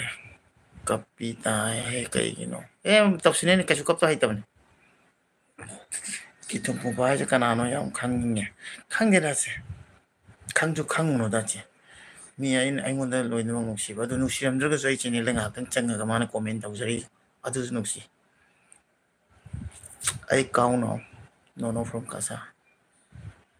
ꯏꯆꯦ ꯑꯩ ꯀꯥꯎꯅꯣ ꯏꯁ ꯀꯥꯎꯅꯣ ꯑꯩ ꯚꯥꯞ ꯇꯥꯗ꯭ꯔꯦ ꯏꯕꯤꯔꯛꯏꯁꯦ ꯏꯄꯣ ꯁꯥꯔꯚꯤꯀꯦꯜ ꯏꯁꯄꯥꯏꯟꯗ ꯁꯔꯖꯔꯤ ꯇꯧꯔꯨꯕꯗꯒꯤ ꯆꯠꯄ ꯉꯝꯈꯤꯗꯕꯅꯤ ꯑꯣ ꯌꯥꯝ ꯅꯨꯡꯉꯥꯏꯇꯦ ꯆꯤꯆꯦ ꯑꯗꯣ ꯆꯤꯆꯦ ꯑꯣꯄꯔꯦꯁꯟꯁꯦ ꯀꯔꯤꯗꯒꯤ ꯊꯣꯛꯈꯤꯕꯅꯣ ꯍꯥꯏꯕꯗꯤ ꯇꯨꯁꯤꯟꯕꯗꯒꯤꯔ ꯑꯦꯛꯁꯤꯗꯦꯟꯗꯒꯤꯔ ꯀꯃꯥꯏꯅ ꯇꯧꯈꯤꯕꯅꯣ ꯈꯪꯅꯤꯡꯉꯤ ꯑꯗꯨꯒ ꯆꯤꯆꯦ ꯀꯔꯤꯝ ꯈꯟꯕꯤꯒꯅꯨ ꯆꯠꯄ ꯉꯝꯗ꯭ꯔꯁꯨ ꯍ꯭ꯋꯤꯜ ꯆꯤꯌꯔꯗ ꯇꯣꯡꯉ ꯆꯠ ꯌꯥꯕ꯭ꯔꯥ ꯅꯠꯇ꯭ꯔꯒ ꯐꯃꯨꯡꯗ ꯆꯤꯆꯦ ꯑꯁ ꯗꯗꯥ ꯑꯗꯨꯃꯥꯏꯅ ꯌꯥꯝꯅ ꯅꯨꯄꯤ ꯑꯉꯥꯡ ꯂꯩꯔꯒꯀꯣ ꯃꯆꯥ 3-4ꯒ ꯆꯥꯎꯗꯅ ꯃꯥꯏ ꯅꯨꯄꯤꯅ ꯀꯦꯌꯔ ꯇꯧ ꯌꯥꯝ ꯅꯨꯡꯉꯥꯏꯅ ꯍꯤꯡꯉꯤ ꯆꯤꯆꯦ ꯑꯩꯈꯣꯏꯁꯦ ꯀꯅꯥꯝꯇ ꯄꯨꯔꯥ ꯄ꯭ꯔꯣꯄꯔꯗ ꯍꯥꯏꯗꯤ ꯅꯨꯡꯉꯥꯏꯅ ꯍꯤꯡꯕ ꯅꯠꯇꯦꯁꯦ ꯑꯋꯥꯕ ꯉꯥꯛꯇꯅꯤ ꯑꯩꯒꯤ ꯃꯐꯝꯗ ꯂꯩꯔꯁꯨ ꯆꯤꯆꯦꯅ ꯈꯪꯕꯤꯒꯅꯤꯀꯣ ꯑꯗꯨꯕꯨ ꯆꯤꯆꯦ ꯑꯩꯈꯣꯏꯗꯤ ꯏꯁꯣꯔꯅ ꯈꯟꯈ꯭ꯔꯕꯅꯦ ꯑꯩꯈꯣꯏꯅ ꯉꯝꯒꯅꯤ ꯍꯥꯏꯅ ꯑꯩꯈꯣꯏꯗ ꯁꯤꯟꯅꯔꯤꯅꯤ ꯍꯥꯏꯅ ꯈꯟꯕꯤꯕꯀꯣ ꯑꯩꯈꯣꯏꯗ ꯄꯤꯁꯤꯜꯂꯤꯅꯤ ꯑꯗꯨꯅ ꯆꯤꯆꯦ ꯍꯤꯡꯉꯤ ꯐꯥꯎꯗꯤ ꯁꯤꯗ꯭ꯔꯤ ꯐꯥꯎꯗꯤ ꯑꯗꯨꯝ ꯌꯦꯡꯉꯁꯤ ꯃꯨꯛꯁꯤꯜꯂꯒ ꯑꯗꯨꯝ ꯆꯤꯆꯦ ꯊꯣꯛꯄ ꯌꯦꯡꯉꯁꯦꯅ ꯅꯩꯅꯗꯕꯅꯤ ꯆꯦ ꯋꯥꯈꯜ ꯅꯨꯡꯉꯥꯏꯅ ꯂꯩꯕꯤꯌꯨ ꯀꯔꯤꯝ ꯈꯟꯕꯤꯒꯅꯣꯅ ꯄꯣꯠ ꯂꯩꯁꯤꯗꯤ ꯀꯤꯊꯨꯝ ꯄꯨꯝꯕ ꯌꯥꯝ ꯌꯦꯡꯅꯤꯡꯗ꯭ꯔꯗꯤ ꯆꯠꯈꯤꯔꯣ ꯖꯤꯔꯣ ꯆꯨꯝꯃꯦ ꯖꯤꯔꯣ ꯅꯠꯇꯦ ꯃꯥꯅꯦ ꯖꯦꯔꯣ ꯑꯗꯩꯗꯤ ꯑꯩꯠꯇꯣ ꯑꯩꯠ ꯑꯩꯅ ꯂꯛꯅꯗꯣꯏꯅꯤ ꯃꯃꯥꯈꯣꯏꯗ ꯀꯩꯅꯣꯒꯤ ꯀꯛꯆꯤꯡꯒꯤ ꯅꯣꯅꯐꯝ ꯀꯁꯥ ꯍꯥꯏ ꯃꯌꯥꯝ ꯁꯞꯄꯣꯔꯠ ꯑꯣꯀꯦ ꯁꯤꯌꯣꯔ ꯂꯣꯏ ꯁꯞꯄꯣꯔꯠ ꯇꯧꯅꯅꯤ ꯍꯦꯟꯅꯝ ꯀꯧꯔꯉꯥꯟꯕꯁꯤꯡ ꯋꯥꯎ ꯊꯦꯡꯀ꯭ꯌꯨ ꯆꯥꯔꯒ ꯄꯦꯟꯖꯩ ꯃꯌꯥꯝ ꯄꯨꯟꯅ ꯌꯥꯏꯐꯃꯤꯟꯅꯔꯁꯤ ꯂꯩꯕꯤꯁꯅꯨ ꯀꯤꯊꯝ ꯄꯨꯝꯕ ꯃꯤꯡꯗꯨꯗ ꯋꯥ ꯌꯥꯝ ꯉꯥꯡꯅꯤꯡꯗꯦ ꯃꯝꯖꯥꯏꯁꯦ ꯁꯦꯃꯨꯒꯤꯗ ꯊꯣꯛꯂꯅꯤ ꯑꯩꯒꯤ ꯆꯥꯛ ꯍꯥꯞꯄꯝꯒꯦ ꯅꯪ ꯀꯨꯀꯔ ꯃꯆꯥ ꯑꯃ ꯊꯟꯅꯕ ꯅꯪ ꯌꯥꯝ ꯆꯥꯏ ꯈꯪꯉꯤ ꯆꯥꯔꯒ ꯄꯦꯟꯖꯩꯅ ꯍꯥꯏꯔꯦ ꯀ꯭ꯂꯕ ꯁꯥꯏꯟ ꯄꯤꯔꯦ ꯑꯣꯀꯦ ꯁꯣꯝꯗ ꯄꯤꯌꯨ ꯃꯥꯜꯂꯦ ꯈꯪꯉꯦ ꯅꯣꯅꯣꯁꯦ ꯑꯩꯈꯣꯏ ꯄꯨꯜꯂꯦ ꯑꯣꯀꯦ ꯃꯈꯟ ꯃꯊꯦꯜ love you bro thank you so much love you too bro Sunita ꯌꯨꯝꯅꯥꯝ ꯑꯗꯨꯃꯥꯏꯅ ꯍꯥꯏꯕꯗꯨꯅ ꯍꯦꯛ ꯐꯔꯦꯅ ꯍꯥꯏꯗꯤ ꯌꯥꯝ ꯅꯨꯡꯁꯤ ꯃꯤ ꯑꯃꯇꯒ ꯍꯥꯏꯗꯤ ꯈꯪꯗꯦ ꯋꯥꯈꯜꯁꯦ ꯃꯌꯥꯝ ꯃꯥꯟꯅꯔꯗꯤ ꯅꯨꯡꯁꯤꯗꯕ ꯃꯁꯦꯟ ꯃꯤꯗꯣ ꯋꯥꯔꯤ ꯁꯥꯟꯅꯔꯨꯔꯅꯨ ꯑꯗꯨꯒ ꯍꯥꯏꯗꯤ ꯈꯜꯂꯨꯔꯗꯤ ꯏꯁꯥꯒꯤ ꯌꯨꯝꯒꯤ ꯃꯤꯗꯧꯅ ꯈꯟꯗꯣꯛꯑꯗꯤ ꯀꯩꯁꯨ ꯁꯥꯎꯅꯤꯡꯗꯕꯅꯤ ꯃꯩꯇꯩ ꯃꯁꯦꯟ ꯉꯥꯛꯇꯅꯤ ꯑꯩꯈꯣꯏ ꯁꯥꯎꯅꯕ ꯃꯇꯝ ꯅꯠꯇꯦ ꯍꯧꯖꯤꯛ ꯍꯥꯏꯅꯀꯣ ꯚꯤꯗꯤꯑꯣ ꯊꯥꯒꯠꯄ꯭ꯔꯣ ꯀꯣꯃꯦꯗꯤ ꯚꯤꯗꯤꯑꯣ ꯍꯣꯏ ꯌꯦꯡꯉꯛꯀꯦ ꯏꯄꯥ ꯍꯦꯄꯤ ꯅꯤꯉꯣꯜ ꯆꯥꯛꯀꯧꯕ ꯏꯄꯥꯕꯨ ꯆꯦꯅ ꯊꯃꯣꯏ ꯁꯦꯡꯅ ꯕꯣꯔ ꯄꯤꯖꯔꯤ ꯄꯨꯟꯁꯤ ꯅꯨꯡꯁꯥꯡꯅ ꯑꯅꯥ ꯑꯌꯦꯛ ꯌꯥꯎꯗꯅ ꯃꯇꯝ ꯄꯨꯝꯅꯃꯛꯇ ꯅꯨꯡꯉꯥꯏꯕ ꯑꯩꯉꯣꯟꯗ ꯈꯛꯇ ꯕꯣꯔꯗꯣ ꯄꯤꯔ ꯌꯥꯗꯦ ꯑꯗꯨꯒꯤ ꯕꯣꯔꯗꯣ ꯆꯞ ꯆꯥꯅ ꯑꯩꯅ ꯑꯃꯨꯛ ꯍꯟꯖꯔꯦ ꯈꯟꯕꯤꯔꯣ ꯆꯤꯆꯦꯁꯨ ꯃꯇꯝ ꯄꯨꯝꯕꯗ ꯅꯨꯡꯉꯥꯏꯅ ꯂꯩꯌꯨ ꯋꯥꯈꯜ ꯅꯨꯡꯉꯥꯏꯇꯕ ꯇꯧꯕꯤꯅꯨ ꯑꯩꯈꯣꯏ ꯁ꯭ꯄꯥꯏꯅꯦꯜ ꯑꯗꯨ ꯌꯥꯗ꯭ꯔꯦ ꯑꯗꯥ ꯌꯥꯗ꯭ꯔꯦ ꯀꯔꯤꯝ ꯈꯟꯕꯤꯒꯅꯨ ꯆꯤꯆꯦ ꯈꯣꯡ ꯈꯨꯠ ꯌꯥꯎꯔꯤꯕ ꯂꯣꯏꯅ ꯐꯔꯤꯕ ꯃꯣꯏꯅꯐꯥꯎ ꯁꯨꯏꯁꯥꯏꯠ ꯇꯧꯔ ꯁꯤꯕ ꯌꯥꯎꯏꯅꯤ ꯋꯥꯈꯜ ꯍꯥꯏꯁꯦ ꯄꯦꯟꯗꯕ ꯍꯥꯏꯁꯦ ꯑꯩꯈꯣꯏꯗꯤ ꯈꯟ ꯌꯦꯡꯉꯣ ꯑꯗꯨꯅ ꯀꯔꯤꯝ ꯈꯟꯕꯤꯒꯅꯨꯀꯣ ꯃꯥꯅꯤ ꯃꯆꯥ ꯀꯔꯤꯝ ꯈꯜꯂꯨꯅꯨ ꯍꯣꯏ ꯏꯃꯥ ꯌꯥꯏ ꯐꯃꯤꯟꯅꯁꯤ ꯆꯤꯆꯦꯅ ꯍꯥꯏꯌꯦ ꯆꯥꯔꯒ ꯄꯤꯖꯒꯦ ꯅꯣꯅꯣꯐꯣꯡ ꯃꯆꯥ ꯁꯤꯃꯣꯂꯤꯒꯨꯔꯤꯗ ꯖꯥꯝ ꯅꯛꯑꯦ ꯑꯩꯗꯤ ꯂꯈꯤꯝꯄꯨꯔ ꯗꯤꯁꯇ꯭ꯔꯤꯛꯇ ꯂꯩ ꯅꯥꯎ ꯏꯆꯦ ꯍꯥꯏꯅ ꯀꯧ ꯍꯥꯏꯕꯅꯤ ꯑꯣꯀꯦ ꯑꯣꯀꯦ ꯏꯆꯦ ꯑꯣ ꯂꯈꯤꯝꯄꯨꯔꯗ ꯑꯗꯨꯗꯤ ꯆꯤꯆꯦ ꯁꯤꯃꯣꯜꯒꯨꯏꯗ ꯂꯥꯛꯑꯗꯤ ꯍꯥꯏꯔꯛꯑꯣ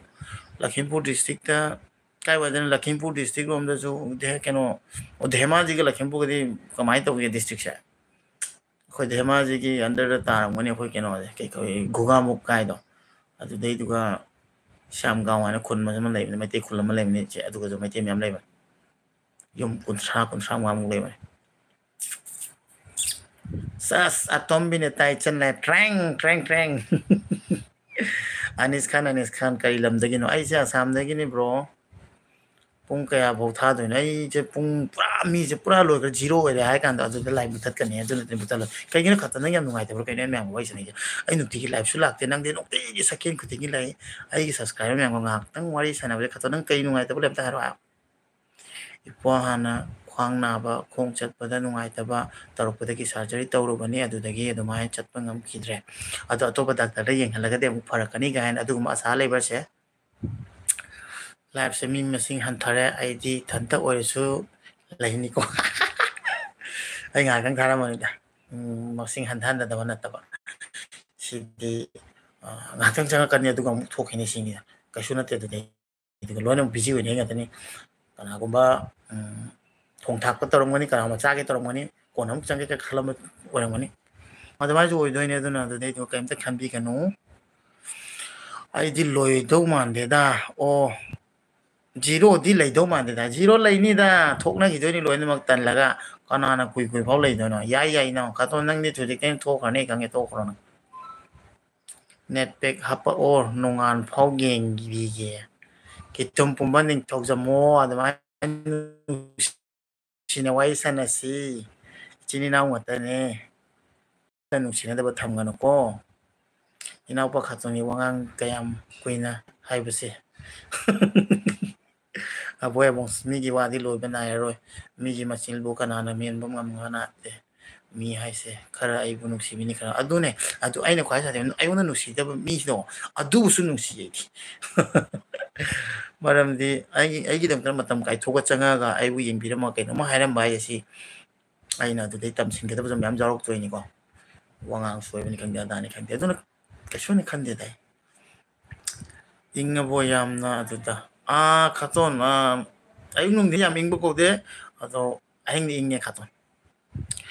ꯗꯤꯁꯦꯝꯕꯔꯗ ꯔꯣꯛ ꯀꯣꯟꯁꯥꯔꯠ ꯂꯩꯌꯦ ꯂꯥꯛꯑꯣ ꯍꯥꯏꯕ ꯑꯣꯀꯦ ꯑꯩ ꯇ꯭ꯔꯥꯏ ꯇꯧꯒꯦ ꯅꯣꯅꯣ ꯐ꯭ꯔꯣꯝ ꯀꯁꯥꯔ ꯇꯥꯔꯤ ꯃꯩꯇꯩ ꯂꯥꯏꯕ ꯍꯣꯏꯁꯦ ꯅꯥꯎ ꯅꯪꯕꯨ ꯖꯥꯛ ꯎꯅꯅꯤꯡꯉꯤ ꯆꯤꯆꯦ ꯁꯤꯕꯁꯥꯒꯔ ꯗꯤꯁꯇ꯭ꯔꯤꯛꯄꯨ ꯂꯥꯛꯑꯕ ꯂꯈꯤꯝꯄꯨꯔꯗꯒꯤ ꯊꯣꯡꯗꯣ ꯗꯤꯕꯨꯒꯔꯣꯡꯒꯤ ꯊꯣꯡꯗꯣ ꯐꯥꯎꯔ ꯂꯥꯛꯄꯤꯔꯣ ꯁꯤ ꯂꯥꯛꯄꯒ ꯆꯤꯆꯦ ꯑꯩꯉꯣꯟꯗ ꯏꯟꯁꯇꯥꯒ꯭ꯔꯥꯝ ꯅꯠꯇ꯭ꯔꯒ ꯐꯦꯁꯕꯨꯛꯇ ꯑꯦꯝꯄꯨꯇꯤꯅꯥꯎ ꯍꯥꯏꯅ ꯂꯩꯕꯅꯦ ꯑꯗꯨꯅ ꯃꯦꯁꯦꯖ ꯑꯃ ꯊꯥꯕꯤꯔꯛꯑꯣ ꯑꯩ ꯐꯣꯟ ꯅꯝꯕꯔ ꯄꯤꯖꯔꯛꯀꯦ ꯑꯩ ꯂꯩꯁꯤꯗ ꯂꯩꯔꯣꯏ ꯀꯩꯁꯨ ꯀꯩꯅꯣ ꯑꯩ ꯂꯩꯁꯤꯗꯤ ꯂꯩꯔꯣꯏ ꯀꯩꯁꯨ ꯍꯥꯏꯁꯦ ꯀꯩꯅꯣ ꯏꯆꯟ ꯕꯤꯅꯤꯇꯥ ꯅꯪ ꯍꯥꯏꯁꯦ ꯂꯩꯔꯣꯏ ꯍꯥꯏꯗꯤ ꯀꯩꯅꯣ ꯑꯩꯒꯤ ꯂꯥꯏꯐꯇ ꯂꯩꯔꯔꯣꯏ ꯍꯥꯏꯔ ꯑꯩꯏꯐꯥꯎ ꯑꯣ ꯑꯗꯨꯗꯤ ꯏꯆꯟ ꯅꯪ ꯆꯠꯂꯣ ꯈꯇꯣꯟ ꯀꯩ ꯍꯥꯏꯕꯩꯅꯣ ꯀꯩꯁꯨ ꯍꯥꯏꯗꯦ ꯈꯇꯣꯟ ꯅꯪ ꯅꯨꯡꯉꯥꯏꯕ ꯍꯪꯕꯅꯦ ꯈꯥꯇꯣꯟꯁꯦ ꯌꯥꯝ ꯅꯣꯛꯅꯤꯡꯉꯦ ꯑꯩ ꯁꯤꯔꯦ ꯅꯣꯛꯄꯗ ꯅꯣꯛꯅꯤꯡꯕꯅꯦ ꯌꯥꯝꯅ ꯑꯩꯁꯦ ꯀꯩꯒꯤꯅꯣ ꯂꯟꯅꯩꯕꯤ ꯒꯥꯏꯁ ꯈꯥꯇꯣꯟꯒꯤ ꯑꯦꯜꯕꯤꯗꯤ ꯀꯌꯥꯗꯅꯣ ꯈꯪꯗꯦ ꯃꯥ ꯑꯦꯜꯕꯤꯗꯤ ꯑꯩꯗꯤ ꯃꯥ ꯑꯦꯜꯕꯤ ꯂꯥꯛꯄ ꯆꯣꯡꯁꯤꯟꯕꯤꯅꯤ ꯑꯩꯗꯤ ꯌꯥꯝ ꯍꯔꯥꯎꯋꯦ ꯑꯩꯅ ꯄꯥꯝꯖꯕ ꯌꯨꯇ꯭ꯌꯨꯕꯔꯒꯤ ꯑꯩꯅ ꯂꯥꯏꯛ ꯆꯪ ꯐꯪꯖꯕꯒꯁꯦ ꯑꯩꯒꯤ ꯀꯣꯃꯦꯟꯗꯣ ꯄꯥꯕꯤꯔꯛꯄꯁꯦ ꯌꯥꯝ ꯍꯔꯥꯎꯋꯦ ꯑꯩꯗꯤ ꯇꯤꯊꯨꯝ ꯄꯨꯕ ꯃꯔꯝ ꯌꯥꯝ ꯃꯣꯛꯑꯦ ꯅꯪ ꯆꯪꯉꯛꯄꯁꯦ ꯅꯦꯠ ꯍꯦꯛꯇ ꯆꯞꯄꯤ ꯆꯤꯆꯦ ꯇꯣ ꯑꯇꯣꯝꯕꯤꯅꯤꯇꯥ ꯏꯁꯩ ꯄꯥꯝꯖꯕ ꯑꯝꯇ ꯁꯛꯂꯛꯑꯣ ꯏꯁꯩ ꯁꯛꯄ ꯍꯩꯇꯦ ꯑꯩ ꯏꯁꯩ ꯁꯛꯑꯗꯤ ꯂꯩꯔꯤꯕ 35ꯁꯦ ꯂꯣꯏ ꯆꯦꯟꯕꯤꯈ꯭ꯔꯅꯤ ꯑꯗꯨꯅ ꯃꯈꯣꯏ ꯈꯔ ꯈꯟꯁꯤ ꯑꯗꯣ ꯈꯥꯇꯣꯟ ꯑꯩꯁꯨ ꯅꯪꯗꯧꯅꯁꯦ ꯊꯝꯃꯤꯁꯦ ꯑꯣꯏꯔꯕ ꯑꯩ ꯊꯝꯃ ꯌꯦꯡꯉꯤꯅꯦ ꯅꯪꯒꯤ ꯃꯇꯧ ꯇꯝꯃꯤꯅꯦ ꯑꯩ ꯅꯪꯒꯤ ꯐꯦꯟ ꯐꯣꯂꯣ ꯅꯪꯒꯤ ꯐꯦꯟꯅꯤ ꯍꯥꯏꯇꯥꯔꯦ ꯍꯥꯟꯅꯗꯤ ꯁꯤ ꯅꯥꯟꯅ ꯊꯝꯕꯗ ꯁꯤꯁꯦ ꯑꯗꯣ ꯍꯧꯖꯤꯛꯇꯤ ꯈꯥꯇꯣꯟꯅ ꯍꯥꯏꯕꯅꯦ ꯁꯤꯁꯦ ꯈꯔ ꯊꯝꯕꯁꯦ ꯅꯨꯄꯥ ꯌꯥꯝ ꯃꯥꯜꯂꯤꯁꯦ ꯑꯩꯅ ꯍꯥꯏꯕ ꯑꯔꯤꯕ ꯑꯗꯨ ꯑꯗꯥ ꯍꯥꯏꯔꯣꯏꯔꯥ ꯍꯥꯏꯅ ꯍꯣꯏ ꯀꯅꯥꯅ ꯍꯥꯏꯗꯣꯏꯅꯣ ꯑꯗꯨꯅꯅꯤ ꯍꯧꯖꯤꯛꯇ ꯑꯃꯅ ꯌꯥꯡꯈꯩ ꯁꯨꯔꯦ ꯀꯛꯆꯤꯡ ꯑꯃ ꯅꯪꯉꯣꯟꯗ ꯍꯟꯈ꯭ꯔꯦ ꯏꯁꯩ ꯄꯥꯝꯖꯕ ꯑꯝꯇ ꯁꯛꯑꯣ ꯀꯩꯊꯨꯝ ꯄꯨꯝꯕ ꯏꯕꯨꯡꯉꯣ ꯃꯤꯔꯛꯇ ꯆꯤꯡꯂꯛꯑꯗꯤ ꯃꯤꯅ ꯉꯥꯡꯅꯕ ꯋꯥ ꯈꯔꯁꯨ ꯍꯥꯏꯔꯛꯎ ꯀꯩꯗꯧꯒꯦ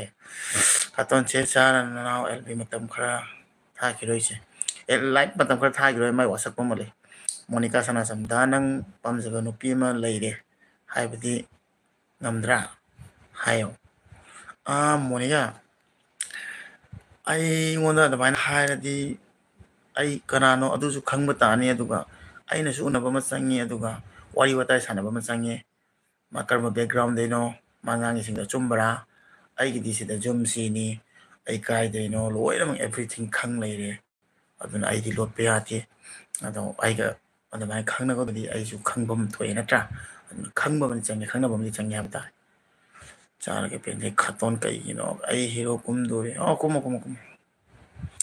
ꯈꯥꯇꯣꯟ ꯅꯉꯣꯟꯗ ꯌꯥꯝ ꯍꯥꯏ ꯇꯧꯔꯦ ꯑꯩ ꯅꯪꯒꯤ ꯐꯦꯟ ꯐꯣꯂꯣꯏ ꯉꯥꯛꯇ ꯉꯥꯏꯈ꯭ꯔꯦ ꯈꯥꯇꯣꯟ ꯑꯩꯗꯤ ꯂꯥꯏꯚ ꯊꯥꯎ ꯏ ꯀꯥꯏꯁꯦ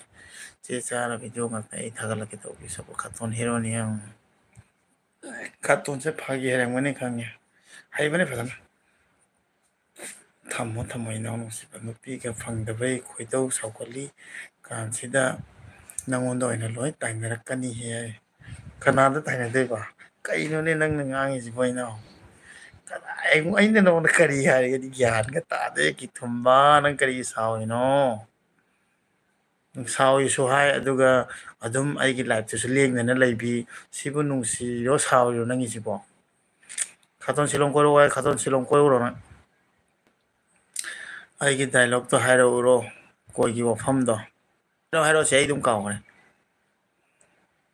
ꯍꯥꯏꯔꯛꯑꯣꯁꯦ ꯇꯥꯒꯦ ꯀꯣꯏꯒꯤ ꯃꯐꯝꯗꯣ ꯈꯥꯇꯣꯟꯅ ꯅꯨꯄꯥ ꯌꯥꯝ ꯊꯣꯛꯄ ꯃꯥꯟꯕꯅꯦ ꯑꯗꯨꯅ ꯊꯝꯍꯜꯂꯤꯁꯦ ꯎꯔꯁꯦ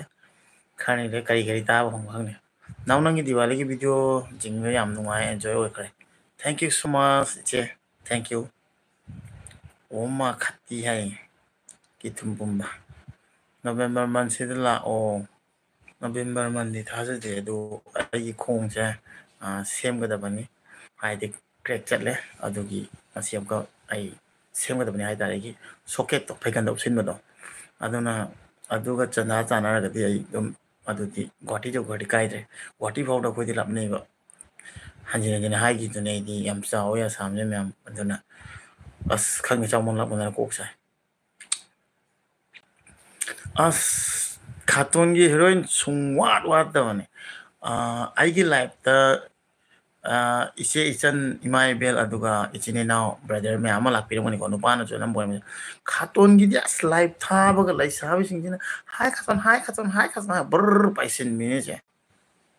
ꯃꯣꯏꯗꯤ 10 ꯌꯥꯎꯕꯁꯦ 10ꯃꯛ ꯂꯩꯁꯥꯕꯤ ꯉꯥꯛꯇ ꯑꯣꯏꯕꯅꯦ ꯑꯗꯨꯒ ꯑꯩꯈꯣꯏꯒꯤꯅ ꯃꯤꯛꯁꯅꯤꯁꯦ ꯈꯥꯇꯣꯟꯒ ꯑꯩꯈꯣꯏꯒꯗꯤ ꯌꯥꯝ ꯈꯦꯠꯅꯩꯔꯦꯁꯦ ꯈꯥꯇꯣꯟꯅꯤ ꯃꯦꯟ ꯍꯤꯔꯣꯔꯤꯁꯦ ꯃꯥ ꯍꯧꯖꯤꯛ ꯀꯟꯅ ꯅꯝꯕꯣꯜꯗ ꯑꯩꯈꯣꯏꯒꯤ ꯅꯨꯄꯤ ꯇꯧꯅ ꯑꯦꯛ ꯇꯧꯕꯗꯣ ꯑꯗꯨꯗꯨꯗ ꯑꯗꯨꯏ ꯃꯅꯥꯛꯇ ꯇꯣꯏꯅ ꯆꯠꯂꯤꯕꯅꯤ ꯃꯥ ꯃꯅꯥ ꯇꯥꯁꯤꯟꯅꯗꯕꯩ ꯃꯑꯣꯡꯗ ꯑꯦꯛꯇꯤꯡ ꯎꯠꯂꯤ ꯈꯩꯅꯤ ꯀꯧꯇꯥꯗ ꯌꯦꯛꯄ ꯃꯤꯗꯣ ꯃꯥꯜꯂꯦ ꯍꯥꯏꯕ ꯀꯣꯏꯗꯣ ꯑꯩꯗꯤ ꯈꯩꯅꯤ ꯆꯥꯗꯦ ꯈꯥꯇꯣꯟ ꯅꯪ ꯆꯥꯕꯅ ꯁꯥꯖꯟ ꯈꯥꯇꯣꯟꯁꯦ ꯄꯥꯈꯪꯂꯣ ꯑꯩꯉꯣꯟꯗꯩ ꯍꯟꯕꯅꯦ ꯑꯗꯣ ꯃꯥꯅ ꯑꯩꯉꯣꯟꯗ ꯐꯥꯔꯁꯇ ꯊꯦꯡꯅꯕ ꯀꯥꯟꯗ ꯗꯗꯥ ꯑꯦꯝꯄꯨꯇꯤꯒ ꯑꯩ ꯗꯗꯥ ꯑꯦꯝꯄꯨꯇꯤ ꯂꯥꯛꯄꯁꯦ ꯌꯥꯝ ꯅꯨꯡꯉꯥꯏꯖꯒꯦ ꯑꯩꯅ ꯉꯥꯏꯈꯣ ꯋꯦꯠ ꯑꯦ ꯃꯤꯅꯤꯠ ꯀꯥꯏꯗꯣ ꯆꯍꯤ ꯀꯌꯥ ꯁꯨꯕꯤꯔꯒꯦ ꯁꯣꯝꯁꯦ ꯁꯤꯅꯤ ꯑꯩ ꯁꯨꯛꯆꯤꯡ ꯁꯨꯖꯔꯦ ꯍꯠ ꯑꯩꯉꯣꯟꯗ ꯌꯥꯝ ꯍꯜꯂꯦ ꯑꯗꯨꯒ ꯑꯩꯉꯣꯟꯗ ꯀꯩꯒꯤꯅꯣ ꯅꯪꯅ ꯁꯨꯃꯥꯏꯅ ꯑꯣ ꯑꯗꯨ ꯏꯅꯥꯎ ꯀꯧꯖꯔꯒꯦ ꯀꯥꯏꯅ ꯈꯥꯇꯣꯟꯒꯤ ꯃꯔꯝꯁꯦ ꯑꯩ ꯍꯥꯏꯔꯨꯔꯒ ꯀꯣꯟꯅ ꯑꯩꯉꯣꯟꯗ ꯑꯃꯨꯛ ꯍꯥꯠꯀꯦ ꯍꯥꯏꯔꯛꯀꯅꯤ ꯃꯥ ꯄꯥꯈꯪꯂ ꯀꯩꯅꯣ ꯀꯩꯀꯥ ꯑꯩ ꯀꯩꯝꯇ ꯍꯥꯏꯖꯔꯣꯏ ꯃꯥꯏ ꯃꯇꯥꯡꯁꯤꯗꯤ ꯌꯥꯔꯦꯀꯣ ꯈꯥꯇꯣꯟ ꯅꯪ ꯅꯁꯥꯅ ꯍꯥꯏꯖꯔꯣ ꯀꯣꯟꯅ ꯈꯩꯅꯤ ꯀꯧꯇꯥꯗ ꯌꯦꯛꯄꯗꯣ ꯃꯗꯨ ꯃꯥꯟꯗꯤ ꯃꯥꯜꯂꯤꯁꯦ ꯑꯗꯨꯅ ꯈꯥꯇꯣꯟꯁꯦ ꯊꯝꯃꯤꯖꯥꯠꯂ ꯃꯥꯅꯤ ꯄꯥꯈꯪꯉꯦ ꯁꯨꯃꯥꯏꯅ ꯅꯪ ꯈꯨꯝꯃꯩꯗꯣ ꯅꯪꯒꯤ ꯚꯣꯏꯁꯀꯤ ꯇ꯭ꯌꯨꯟꯗꯨꯗ ꯍꯥ खातनवा अरे खातनवा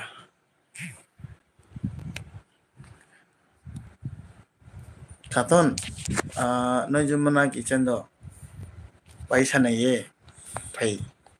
एकदम पावलो है मासो कई कई है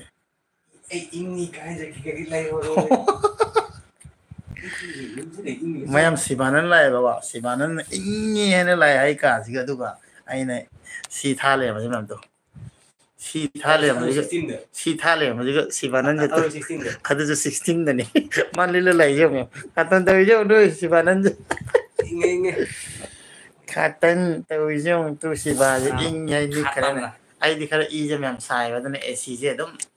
खरा सार का पेंजे मोंगे एसी सार का पेंजे है tu binatana hai si banan daw pha bani kai pani khaton oh rasiam lai bere che what's khaton rasi le ya nangi di rasi yaw de nang koi khai do siba lai siba ju ai manakte koi thore अखोई छोनी मतम जे सिगे जे evening की चा थकप कोइ थोको मतम गुम नि नत्र काय तुइरा फाइनल फाइनल कोइ थोजी हारे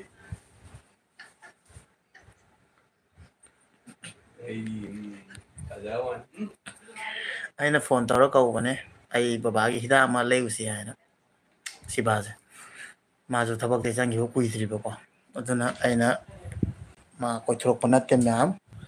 आई हिदा खरा लेगेदब लेबा अदो माउना पाकोन सिगेना एनी हाउ माउ लापीदब यादेना कौरपने है तारे लैरमग दो मा सखानी ऐसु लाके चात खुलाओ खातनवा लाओ आ जाओ खातनवा तो नगी कमेंट गपा टेंगो खातो नंग कमेंट पा दे बेबी बोकी इनाउ सिबानन पोस्ट याम तारे पोस्ट ताबने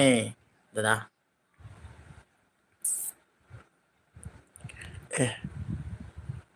दादा नंगी चैनल जे मखन मथे ना पुथोखरबो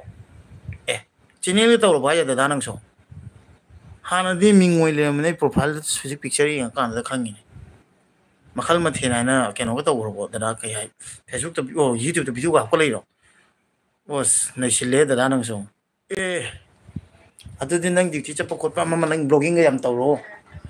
अखोइना रिजॉर्ट चटपगिदो नंगना कोहेन पुबुदो ओइनाम गी रिजॉर्ट नो अदुग वीडियो खैदो लैगे आई सेमगम दबे अदु सेमगैने फजना अदु रिजॉर्ट टु कोइबो पुबिरमी दादा गै तै मना हायना को अदुगी वीडियो फजना सेमगै हापकने दादा अदुदि मेमोरी होइना आज फोन द लैगे से बोनी की मखोन दै सेमता हाय नंग बोनी नि मखोन या पामै मोगा हा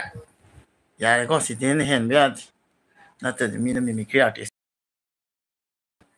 तो कितंग लोड मा थम बताय फारो लाइबी कइनो हाय से खंग दे ना लाइबी फारो बो बेबी बो तामो अपोती नाउ से हाइबा आइगी तामो की वीडियो अदम येंगे आइसु नंगी चन्ने ओके ओके बेबी बो खाय तो गदी बोबो ओइबे खलोरे थैंक यू सो मच इचन आइगी वीडियो येंग बिबगी अदुगा आइगी लाइफ चंबिरपगी हानिंगा लेतना चनबु बेबी बपु थाका चरी हाब तारेको कविता मगान्या माले सिसे खाना कानी मणिपुर मखल मथे केदरगे नुंगाई को नुंगाई सोमदि नुंगाई बिरिबो सिगा खमसजु या माले बोनेगी मखो एरा बित्ता दम मैना तवजा आमा इचंदना खरा ताबो खंगबगिने मा हायरा अदम मुत यावरकांदा मिमी क्रीजे खंगे अदम चिन्नगी थोखि हायदा ऐसे शिलोंगदा लाकलदी फनी हाय इनाउ चलो नंग शिलोंगदा चिसे लेदि मैते म्याम लेबने शिलोंगदा अदम चिसे दम लेनेबो खोलोय सिनबिनि हायबन आइगोना कौ लेनिगो आई चलदी शिलोंगदा मणिपुरी मैते ताबा अदुगा दम पुरा हादे लेरकपा अदुगुमजु उनागे अदुगा चिसे खोय तारिसु काम कुइदे तारैनो अदुगुमदो दम चलगा लेफम सु वात्रे कोइना पुबिना ममी सु वात्रे अदुना कई काइगेन गुवाहाटीददि पुंग अमा मखाय मुक्तनि हे लापते नोना फोम कचा चिचे नावजाब माले बोनी खंजेल wan चिचे कमरे यामी काय से बोनी की डायलॉग तरवाय आई लमसिंग मने खंग्रबो ओके ओके लमसिंग बा मणिपुरी मखल मथे खंगे खंगे नुआई वइनावना नंगी फास्ट तो होजिक तौद्रबा मखा ताना अतोप मफम मदम का हांगरना कमाय ते नोनी वाला लाइसम ब्रदर से हम thank you so much sister आई बुनु सी हाबिरक पगिदम तना हाइनिंग ले ता का नंग अदुदी बाबादगी प्रेस्क्रिप्शन द लौरो को अदुगा हिदाक तो लेबिर का थनमो अदुगा नंग चटप यार अदुदंग लेबिर म आइजु उपाय लेतबे कौने मैम सिवन हिदाक लेबे था करे अदुगा माजु तुमनिंग याय मा थबक चटलबनिना वारेदा आई डायलॉग तौरो नंग खातन नंग खंग नंग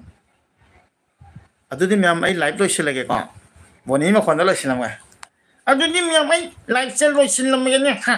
खातन नंग नसक तु फुजिलकनी हा खातन नंग हर फोन दा खंगनी गाय को नंग